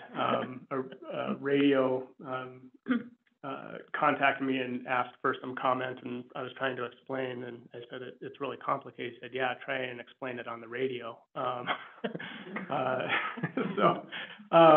But in the meantime, I have been meeting with our provider, Logan Health, who provides the majority of our CSCT services. We also have Intermountain, who provides 3 teams for our district. And we are considering a different model and moving away from CSCT altogether and moving to what they refer to, some providers refer to as SBOT, which is school-based outpatient therapy. And it has some pros to it. One, CSCT is only for those who are Medicaid eligible. So when you take our entire student population and you think who could possibly have some mental health concerns and who is, you know, you start narrowing down that pool of students who could benefit from that. And in an SBOT model, they can bill insurance, they can bill Medicaid, they can set up a sliding fee schedule, and they can serve more students, and it could be beneficial. What I like about it is it cuts out the middleman. No longer are we responsible for all the accounting and bookkeeping that would be associated with the IGT process and having to send stuff to OPI, then to DPHS, and then back to us. Even in the timeline that they presented to us, from the time that an LEA, a local education agency, submits their claims to the time that we receive the payment back from DPHS, it would range anywhere from 35 to 53 days. So we would be shouldering, as a district, we would be shouldering cash flowing these services until we receive the funding. And I think for the providers, it also creates some challenges for them too. And not all of them are as big as Logan Health. And not all districts are as big as Kalispell Public Schools. So when I think about our partner districts who also offer CSVT services and some of the smaller districts, it could be pretty challenging. So next steps for our district, one, we're waiting to see what the IGT MOU looks like. And I know with MTSBA and some other legal advice working with OPI, we'll get a document that we could sign. And we can continue to provide CSCT services. I would also like to continue to explore the SBOT model. I'm expecting to get an email with a contract from Logan Health for those services. There's some questions that remain. We're currently under contract with Logan Health in the current model. But Logan Health is also very interested in exploring the SBOT model with us. And then I think for the long term, I think for this year, we're good. But for the long term, we may have to look at an RFP process. You know, so you can't just say, hey, we're only going to contract with you. I think you have to be able to give that opportunity because Logan Health is not the only game in town when it comes to those services. So end of the day, we do not want to see a disruption to CSCT services for our current students or for the staff that provide those services. So that's CSCT in a nutshell. So under the current program, providers don't charge any more than the Medicare reimbursement. And I'll use the phrase balanced billing. So health insurance, individual health insurance balanced billing is no longer legal. I guess in this particular approach, this alternative approach, with the school be subject to balanced billing. Trying to understand the two reimbursement models. Yeah, I don't know if I can speak to balanced billing very well, Jack. What I can tell you is that, you know, when you take the bridge funding that the state has provided and we get invoiced for those services, 100% of that comes back to the provider. So whatever is coupled from Medicaid and then whatever is coupled with the hard match from the state currently. Moving forward, we're responsible for the hard match, and then we don't know, we haven't set up a contract that says we're going to bill Logan Health or one of the other providers to recoup that hard match. So my initial understanding was the district match is a recycled match. But are you implying it's not a recycled match, that it has to be some new money each time, or on an annual, because my understanding was on an annual basis, it's recycled money. Okay, you're gonna get to the next level of complexity in this. Or we can talk about that at another time, we don't have to take it up here. Yeah, so if you ask DPHHS, when federal money gets coupled with the state money, when it comes back to the district, it loses its identity. But what we were told from OPI is that when that money comes back, we have to put it into Fund 15, and we can't use it for those CSCT services. So you have one organization that's saying it doesn't matter what you do and you can recycle it, and you have another entity that's saying, no, you can't do that. So that's still a question that's out there for us. Thank you. Yep. Hey, Michael, Yeah, well, how possible is it that we will have a disruption of services? Is that actually something that could happen? I don't think so. I would say very slim. Logan Health met with their administrators today, and we had this conversation, and they're going to do everything they can on their end of it to continue to support CSCT services through the remainder of this year.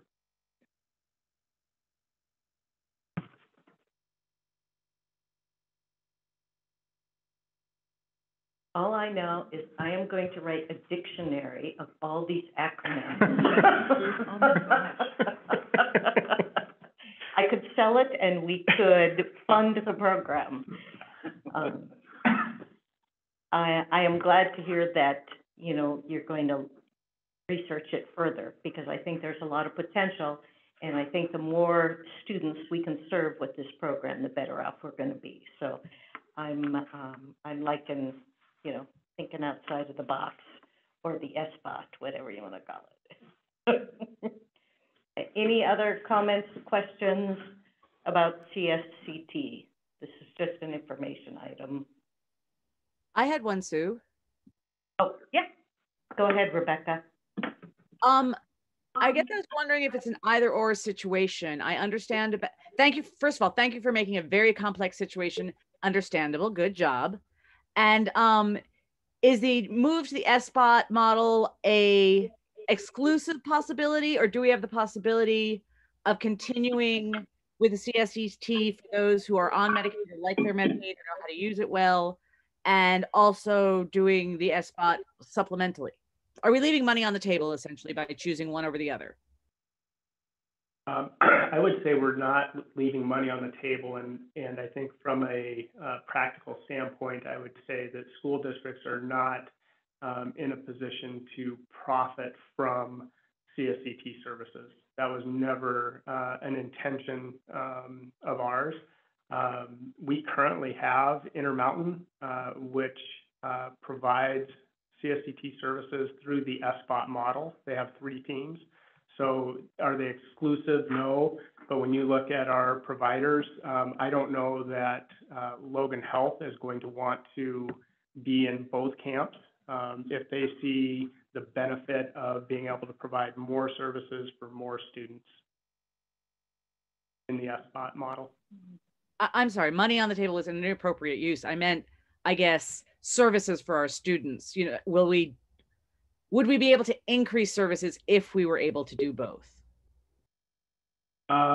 We would only be able to increase services if we're able to offer the SBOT model. Thank you. You're welcome. Any other questions or comments? Okay, thank you for looking into that, Micah. Next on the agenda is the consent agenda, and this is district-wide, an action item. These are the routine monthly claims and payroll, as well as bus driver certification. Anything to add to that, Micah? No, I think just as we're getting used to board docs, you'll notice that the consent agenda by itself is implying entire district, and then in item number 7, it's elementary only. Any questions, comments from the board? Any public comment? Any motion? I move approval of the district-wide consent agenda. Thank you. I would second that. Thank you, Jack and Mark. It's been moved and seconded. All in favor, please say aye. Aye. Aye. Any opposed? Rebecca, how do you vote? Aye. Thank you. That's been approved unanimously. Next is elementary only consent agenda, and once again, this is an action item, routine items. What is it? Just point of clarification, Beth, did we get an attachment for the elementary tuition? Get on there.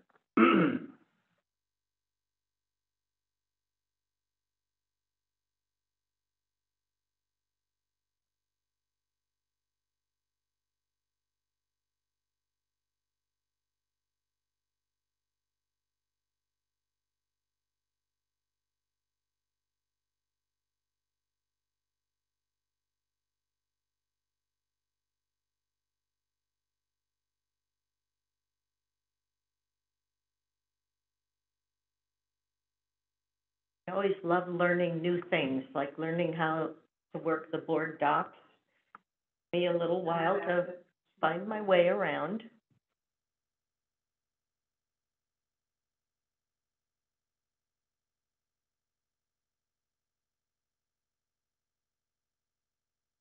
Okay. I'm going to table this and bring it up at the next board meeting. Procedurally, does that require a motion? I don't know. I move that we table it. No, as I'm looking over at Jack. You can choose to take no action on it. Okay. Taking no action on it. Thank you. Next, we are looking at information items, strategic plan update. And this is me, actually. We had our first strategic planning listening session last night, and we were all a little nervous because at first we had more board members and, well, we had more board members and admin than we had members of the public, Twice as many. yeah, but we had a wonderful conversation. It was, once we got over the distractions, we did not realize there was going to be music playing. Just let it go. Yeah. Yeah, but I thought it went better than I had expected it to go. But there were some things that came out in my mind's eye that I took notes on, some of the core values, some of the important things. We talked about flexible schedules. That seemed to be something that was a value to the participants that were there. Again, don't know all the pieces and parts, but that was something that they're willing to look at. Blended learning, and I know in my day it was called block classes, where you would combine several different classes, an English class with a science class, a social studies class with a math class, just to get the real world application for learning. The work-based learning, internships, apprenticeships, on-the-job training was also a big thing. The technology, up-to-date, real-world use of technology was also a value, along with staffing. We all listened to Tracy today talk about, you know, keeping custodians. Well, it's top to bottom, you know, finding staffing. The other interesting thing that came out was intramural activities, which it was interesting to hear that conversation too. But those were the 6 takeaways I got from just establishing, you know, some core values. And this was just our first of 3 listening sessions in addition to an online survey. And we're basing them on the same type of questions. We may have a little different emphasis at the next listening session, but I'm very pleased with them. Participation we're getting and the feedback we're getting. Again, it's, you know, our chance to listen to what the public is interested in for education. Our next listening session is the 19th, and it will be at Central School Museum from 6 to 8. We will use the same type of questions. I'm hoping that we will have a big enough group where we can break into the smaller groups and have a little bit more intimate conversation. But if not, you know, it went smoothly last night, I thought. And then we will have a remote session on the 24th, where, you know, it'll be a Zoom meeting. We're all getting used to those. So we'll see how that one goes. And then the online survey. Again, the same questions. Anything else you guys heard that really struck you? Yeah, Ursula. You know, the thing that we talk about so much that the parents brought up that is left with this big question mark, but that I think is the ongoing question is, you know, family involvement. We talk about community involvement. It seemed like that was something that the parents in the room all kind of felt passionately about. Good point. Okay. Like you, Sue, I was very impressed with the meeting and found it very useful. What I found was not so much new thoughts, but putting thoughts into a perspective I hadn't seen it before. Like we talk about how much we think activities are very important. And what I really heard from the intramural discussion and from other comments made, that the reason for that is that we need to find a home for a student, to find a place where a student feels like the school is a safe place. And the idea of in-school time activities as well as after school, like during lunch, and to rethink cut activities. If our goal is to have student involvement, then maybe we need to think about, you know, where we want to have cut activities, or if we want to diminish those to some extent. And even what a good job we're doing, like when we're talking about things like work opportunities, like, wow, well, think about the building a house thing we do and how that really is in line with where we want to move to. So I came away with a great feeling about how we're doing already. The other big idea was really about vertical integration, you know, grade to grade, building to building, make sure that we're integrating well within classes, within pods, within grades. I found that whole integration idea not new, but a new perspective. Thanks, Rebecca. The next step from this, I know Beth was taking notes last night, and I took notes, and this will all be forwarded to Darlene Schottel, who, you know, at the end will consolidate everything, and then she's going to be here in March and meet with us to actually start putting together the plan. and the steps to achieve, you know, the goals that we establish. So it's a process, but very exciting, I think. Anything to add to that, Micah, Kelly, or Matt? No, I would just encourage our public to participate. Our trustees and administration are spending considerable time making themselves available, and this is just a great opportunity to share with the board what they would like to see for the future. We're thankful for that participation. Okay, we have a bunch of committee meetings coming up. They are listed here, so please pay attention to those things. I really appreciate them being sent directly to my calendar so I can remember them. And please look at the committee minutes that are on here. That's, you know, keeping up to date with that. Trustee reports, I think we're there, yeah, okay. Ursula, let's start over there.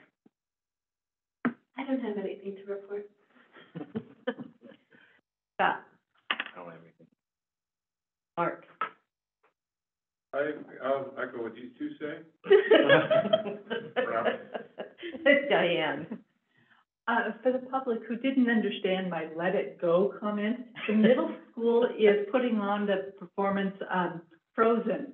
So we were having our meeting yesterday and they were singing Let It Go quite loudly. It was a wonderful meeting. Heather. I thought our listening session last night was informative, and I was happy with the conversations that we had with the few people that came up. Mm-hmm. I look forward to the next one. I hope we have more involvement from the community. I really enjoyed the tour today at Elrod. That was a great school. We got to see a lot of neat things, and it was a great tour. Well, I'll just confirm Heather's appreciation of the Elrod tour. That was. Lane. No report. Yeah. Just based on the Russell presentation, Diane filled my bucket. And I just want to say that I had the opportunity over the weekend to judge the speech meet up at Glacier. Every time I do that, I am so impressed with our students. I learned something just listening to the speeches, but it is just fascinating to me to listen to the kids with their presentations. I did the memorized public address this time, which was my first time with this one, and it's just fabulous, fabulous. If you get the chance to judge it, you don't have to have any experience, just don't do the debate. That one you need a little experience with, I think, but yeah, it is just a phenomenal thing to do. Administrative report. Rebecca. Yeah, Rebecca. Oh, Rebecca, do you have a report? Thank you. Just say, don't be afraid of judging debate. I've done it. It's actually quite simple and fun, and you. And in case I hadn't gotten to it yet, remember another judging opportunity. Science fair is coming up.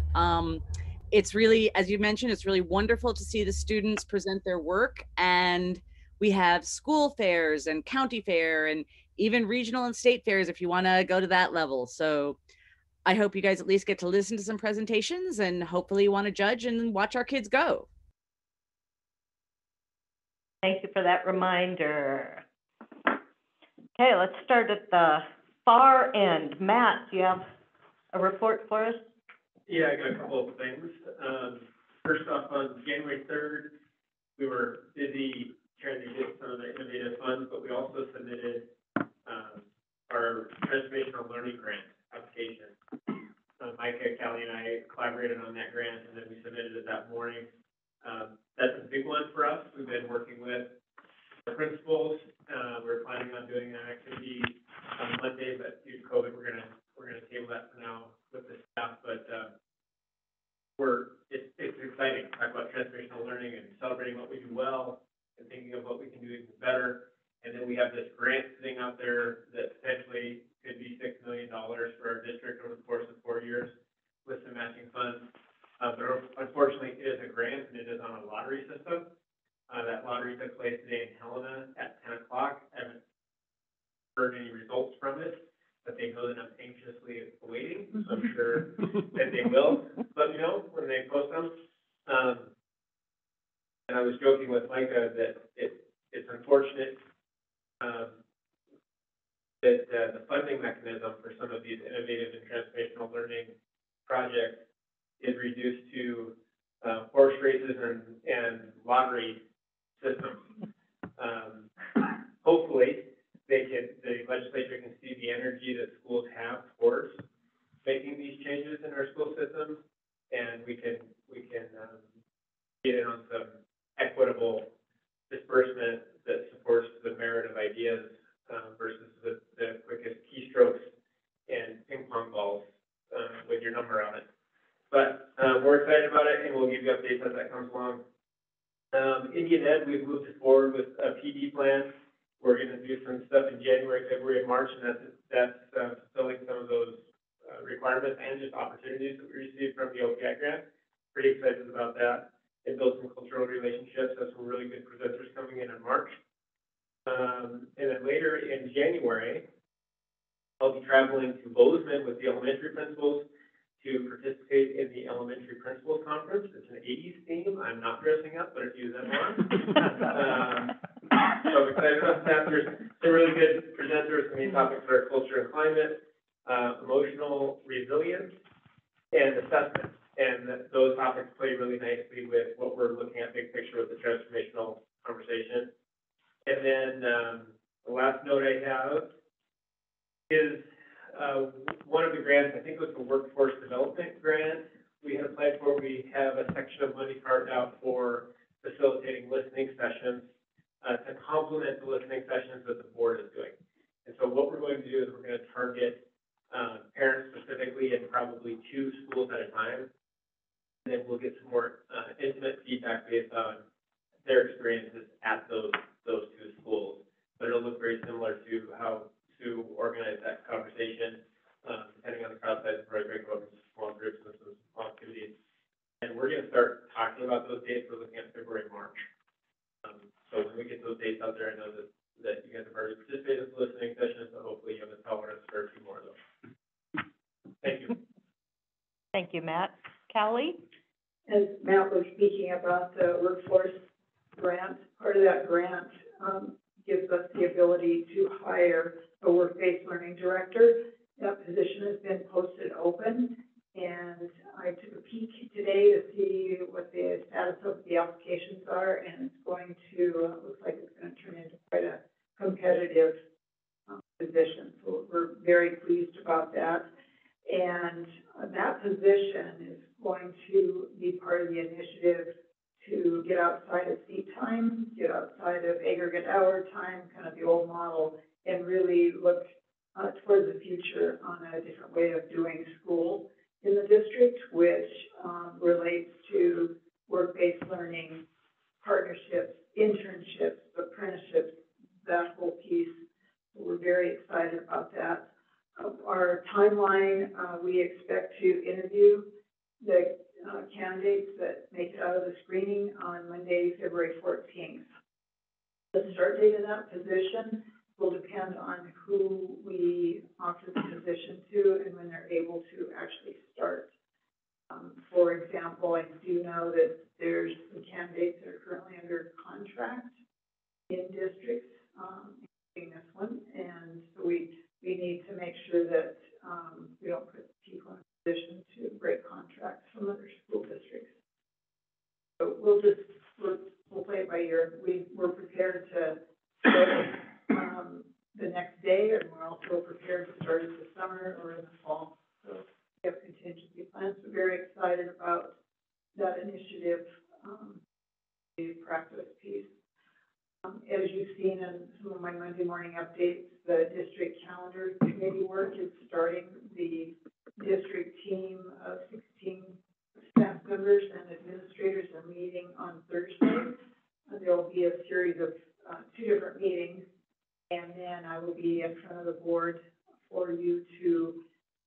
approve the fine details of next year's school calendar and then the skeleton of the following year.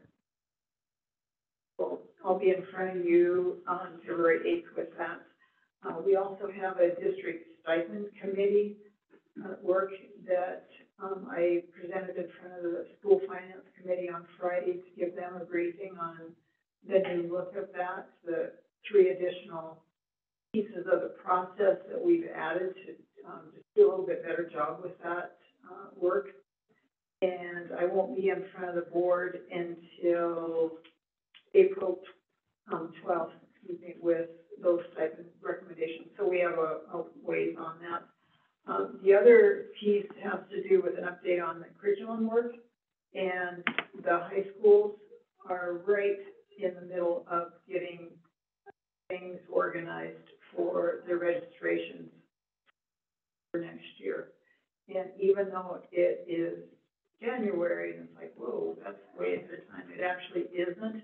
And the board curriculum committee next week will be looking at the proposed course changes, and then it'll move through a process which includes me coming in front of the board so that you have the final vote on what moves on.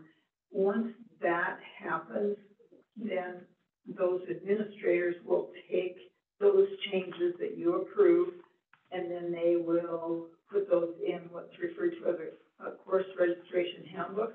Those handbooks, we print limited quantities, but they are available online in our high school and school websites.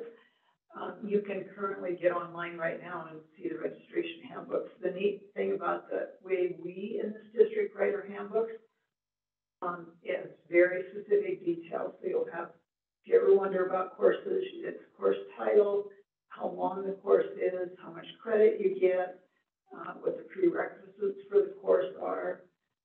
It talks about course objectives. I mean, it really gives a nice, clear, concise summary of what the student and the parent can expect from that particular course. The other thing in those registration handbooks that's part of the process that we work through is a little bit about that vertical alignment, and you'll see charts in those registration handbooks that show if you take this course, here's the next piece that you do. Or if you're wanting to go in a certain direction, here's the sequence of courses you would take. So it's really a nice document that's available for our families and our students when they do their planning. But we're just starting the process, getting right in it. And so it's a hectic time for our building administrators, getting that all organized for our students to have the ability to sign up for classes, which happens in February. So that it's hard to believe, but it comes quick. Our standards review for the OPI Cycle 1 subject areas, we are on track for that. We are currently reviewing textbooks for those 3 different subject areas, and I will, per the agreed upon process, I will have those recommendations in front of the board curriculum committee, and it'll move through the process for board policy, and then I'll have those in front of the board at a later time once we've gone through the whole process. So we have a lot of curriculum work that's being done all across the district. And I saved a really exciting piece of news for last, and that is, as you know, I have been very proud and pleased about our district mentoring and induction program, and we call it the KEEP program, the Kalispell Educator Excellence Program. And we have 6 veteran, seasoned, incredible educators that direct the program. And we finally, well, it was the first time we applied, so I shouldn't say finally, but I just knew that we were going to national conferences concerning mentoring and induction for new teachers. And it was like, you guys, we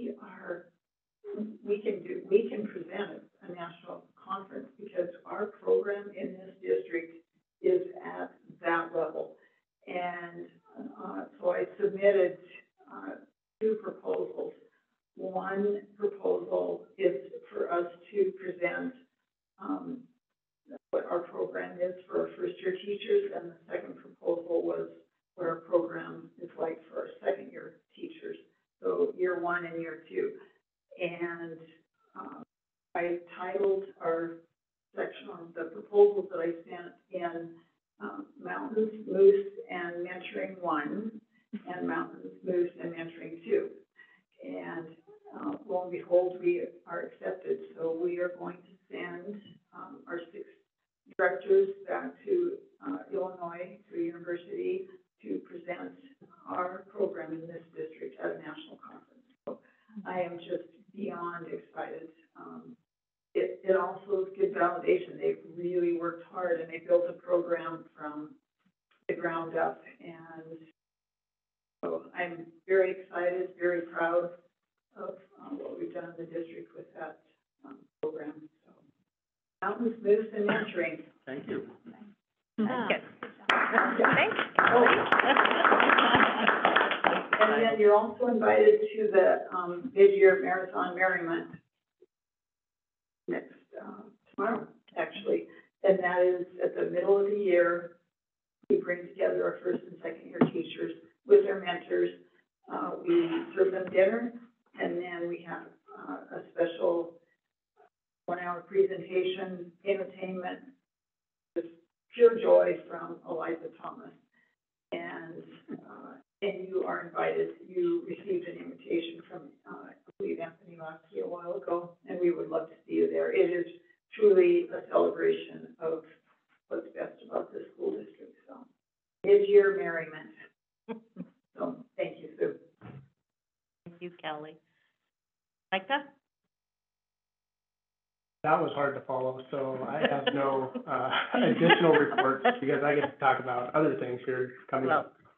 Go move right ahead into safe return to schools and continuity of service plan. Yep, and that's just a link that goes to our website. It's also on the OPI website, and this is basically a running document of what we have done through policy and procedure, and as we have reopened our schools, something that we're required to keep on the agenda for the next 3 years.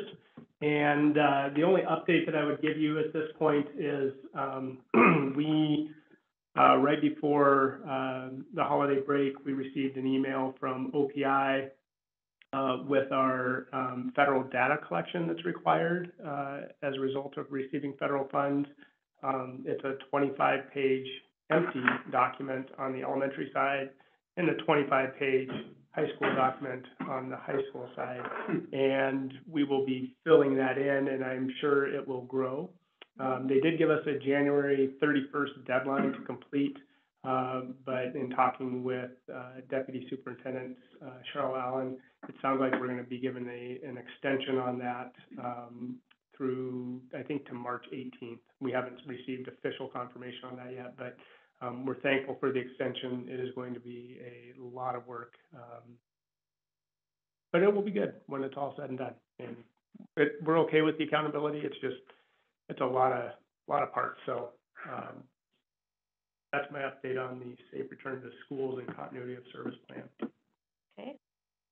Next on the agenda is a COVID update. And Callie, can you start with the website COVID updates positive cases document first? This one. Okay. So I updated this at 3 o'clock today. We usually do that update at the end of the day on Wednesday, and so we can see, and then we publish this to our website, and you can see what our current active cases are and how many year to date. Currently, we have 11 staff that are out with COVID and 51 students.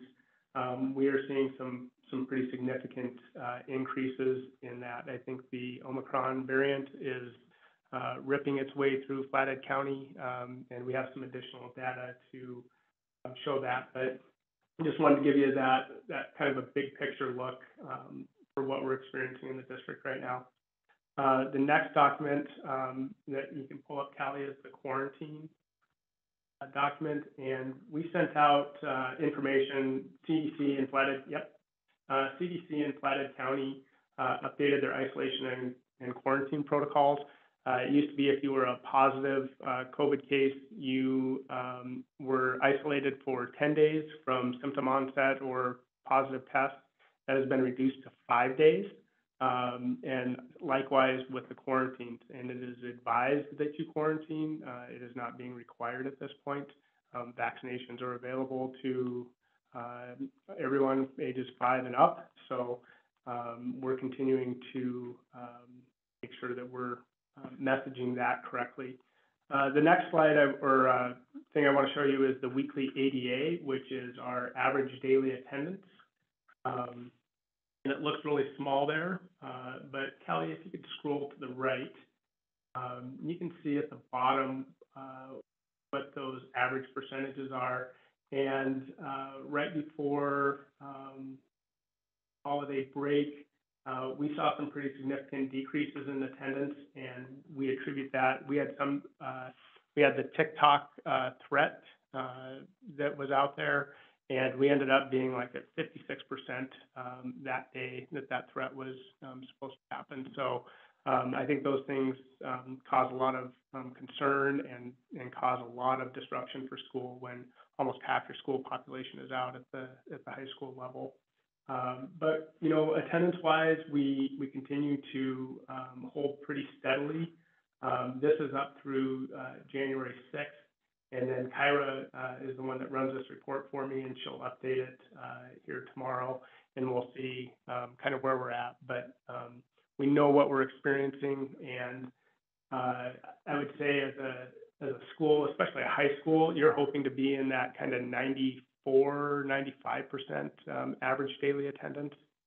So when you're dipping below that, those are pretty significant numbers. If you hit 10% and 10% of 1,500 kids is 150 students out, and that's 150 students out in 7 different classes. So it really has an impact on our staff and the students. So the next one I would like to share with you is the COVID testing data. So we have 3 clinics that we are operating right now, and that is through a grant from the state through the Department of Health and Human Services. And you can see week to week how many total tests we've given out, and then how many positive and negative, and then what that positivity rate is. For Monday and Tuesday only, we did 488 tests, and we were seeing almost a 32% positivity rate. And so those are, again, impacting us. I think we're seeing some things in the community that are also having an impact on us when a child care provider has to close down because of COVID, and those kids are kids of our teachers or our staff, and they have to take off work. It's just having this cumulative effect. The next slide I want to point out is our job report, and this is from this morning, and some of the challenges that we're facing. So we had 82 staff members out. 23 of them did not require a sub. We were able to fill 45 of those, and we had 14 positions that were unfilled. So when you're talking about unfilled positions, that could be a bus driver, that could be food service, that could be a teacher, that could be a para, that could be any employee in the district. And so if you're talking, 10 teachers, 10 out of those we're trying to cover. And our staff is doing an amazing job of covering. We saw an example of it today at Elrod where classes were being doubled up. And so I don't know, I guess the big question is how sustainable is that if we are experiencing these kind of absences? And it's not just COVID, right? We saw we only had 11 staff out for COVID that were tested positive, but those staff that have young children that are in daycare or preschool or any other kind of childcare when those close, when another school district closes down, all of those things are having an impact on us. And then you have just general health concerns. The flu is going around, bad colds are going around, and it doesn't matter who you talk to, the guidance is, if you're sick, stay home until you're not symptomatic anymore. And so we're just seeing that and feeling that right now. And I bring all of this up because I actually had a couple of reporters call me and say, hey, we heard that the Kalispell Public Schools is considering closing. And I said, well, don't believe everything you read on Facebook. But there's, I think it's part of the real conversation about what is sustainable. And, do you look at it from a district perspective, or do you look at it from an individual building perspective? Those are things that we're wrestling with, and that, we rely on our administrators to say, yeah, I think we got this. We've got the custodians sitting in a classroom right now, and as an administrator, I'm in backfilling in all these positions, but it's been really challenging. And I don't know if I see light at the end of the tunnel today. But I just want to make our board aware of that. I want our community to be aware. We did send out messaging if, I have the dubious distinction of ruining snow days. Because we have said if we had to cancel school due to weather concerns, we would go remote. And so we're reemphasizing with our staff and with our students and with our community that there is that potential. We don't know what that breaking point is or that threshold is. Our goal, just like last year, we were open every single day. We want to try and continue that, but there's a reality to this as well. So that's my COVID update. Ursula. Are we having a harder time filling specialty positions, or is it like across the board with in-classroom subs? Across the board. And all are equally hard to fill, or? Yeah, and and part of it, like 82 people out, I wouldn't say it would be an astronomical number in terms of what we've been able to do in the past. It is just that lack of substitute positions and a workforce that can do that. That's the hardest part. We have worked really hard to try and bolster that. We are incentivizing, we are giving bonuses, whatever we can. It just continues to be a real challenge.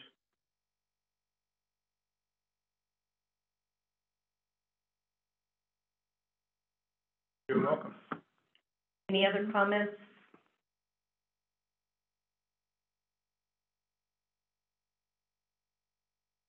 Public comment. This is the time for comment on public matters that are not on the main agenda. Members of the audience are encouraged to briefly address the trustees on an issue not on the agenda. I ask the audience to make comments on significant items as they occur. Public matters do not include any pending legal matters, private personnel issues, or private student issues. Please do not attempt to address such issues at this time, or you will be ruled out of order. Please note that individuals will be given 3 minutes for public comment, and those should be comments, not questions, and addressed to the board. Is there any public comment? Welcome. Thank you. Thank you, Madam Chair. I don't think it is on. It's not on yet, John. When the light goes green, can you hold down the button?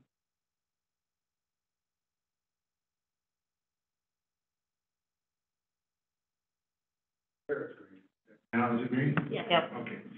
Thank you, Madam Chair. For the record, I'm Representative John Fuller, House District 8, which is West Kalispell, and the Kalispell High School was in my district, obviously.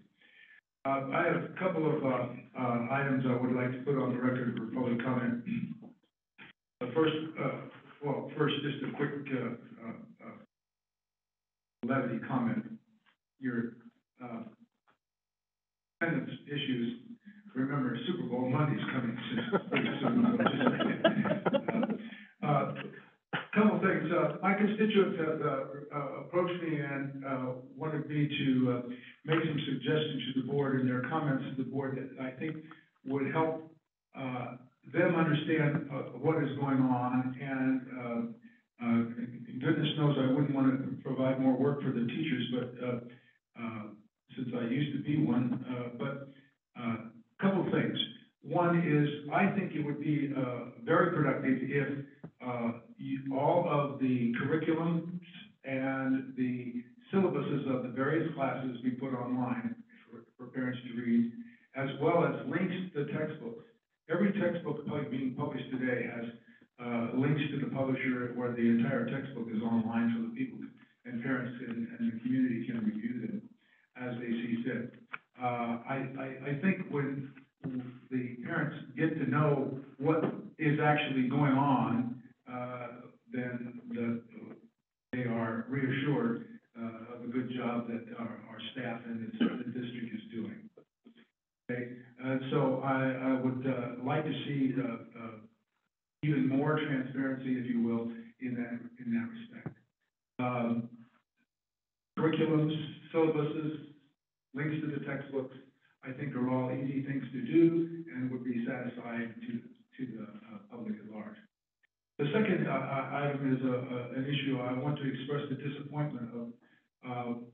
Almost half of the state legislators of the state of Montana were not happy with the superintendent of this district signing a letter that was criticizing the state superintendent of public instruction.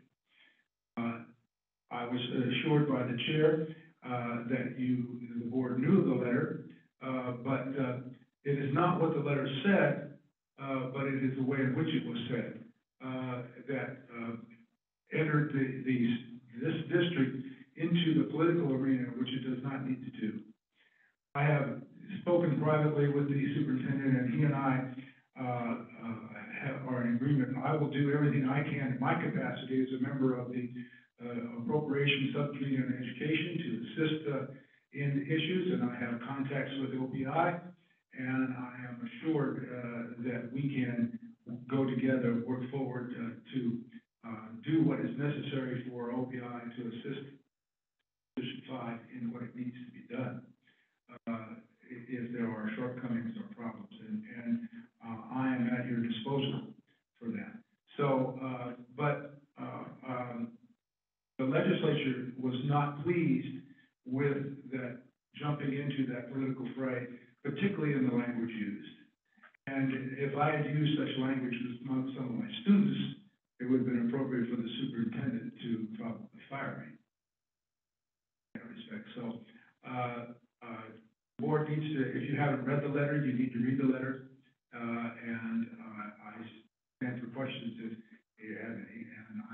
And thank you so much, and keep up your dedicated service. No good deed goes unpunished. Thank you. Thank you, John. Any other public comment? Okay.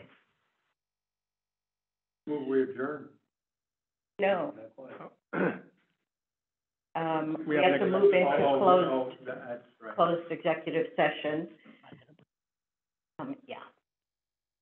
So what I would like to do is take a break to clear the room, use the restroom, and then we will reconvene in executive session. Okay? 5 minutes?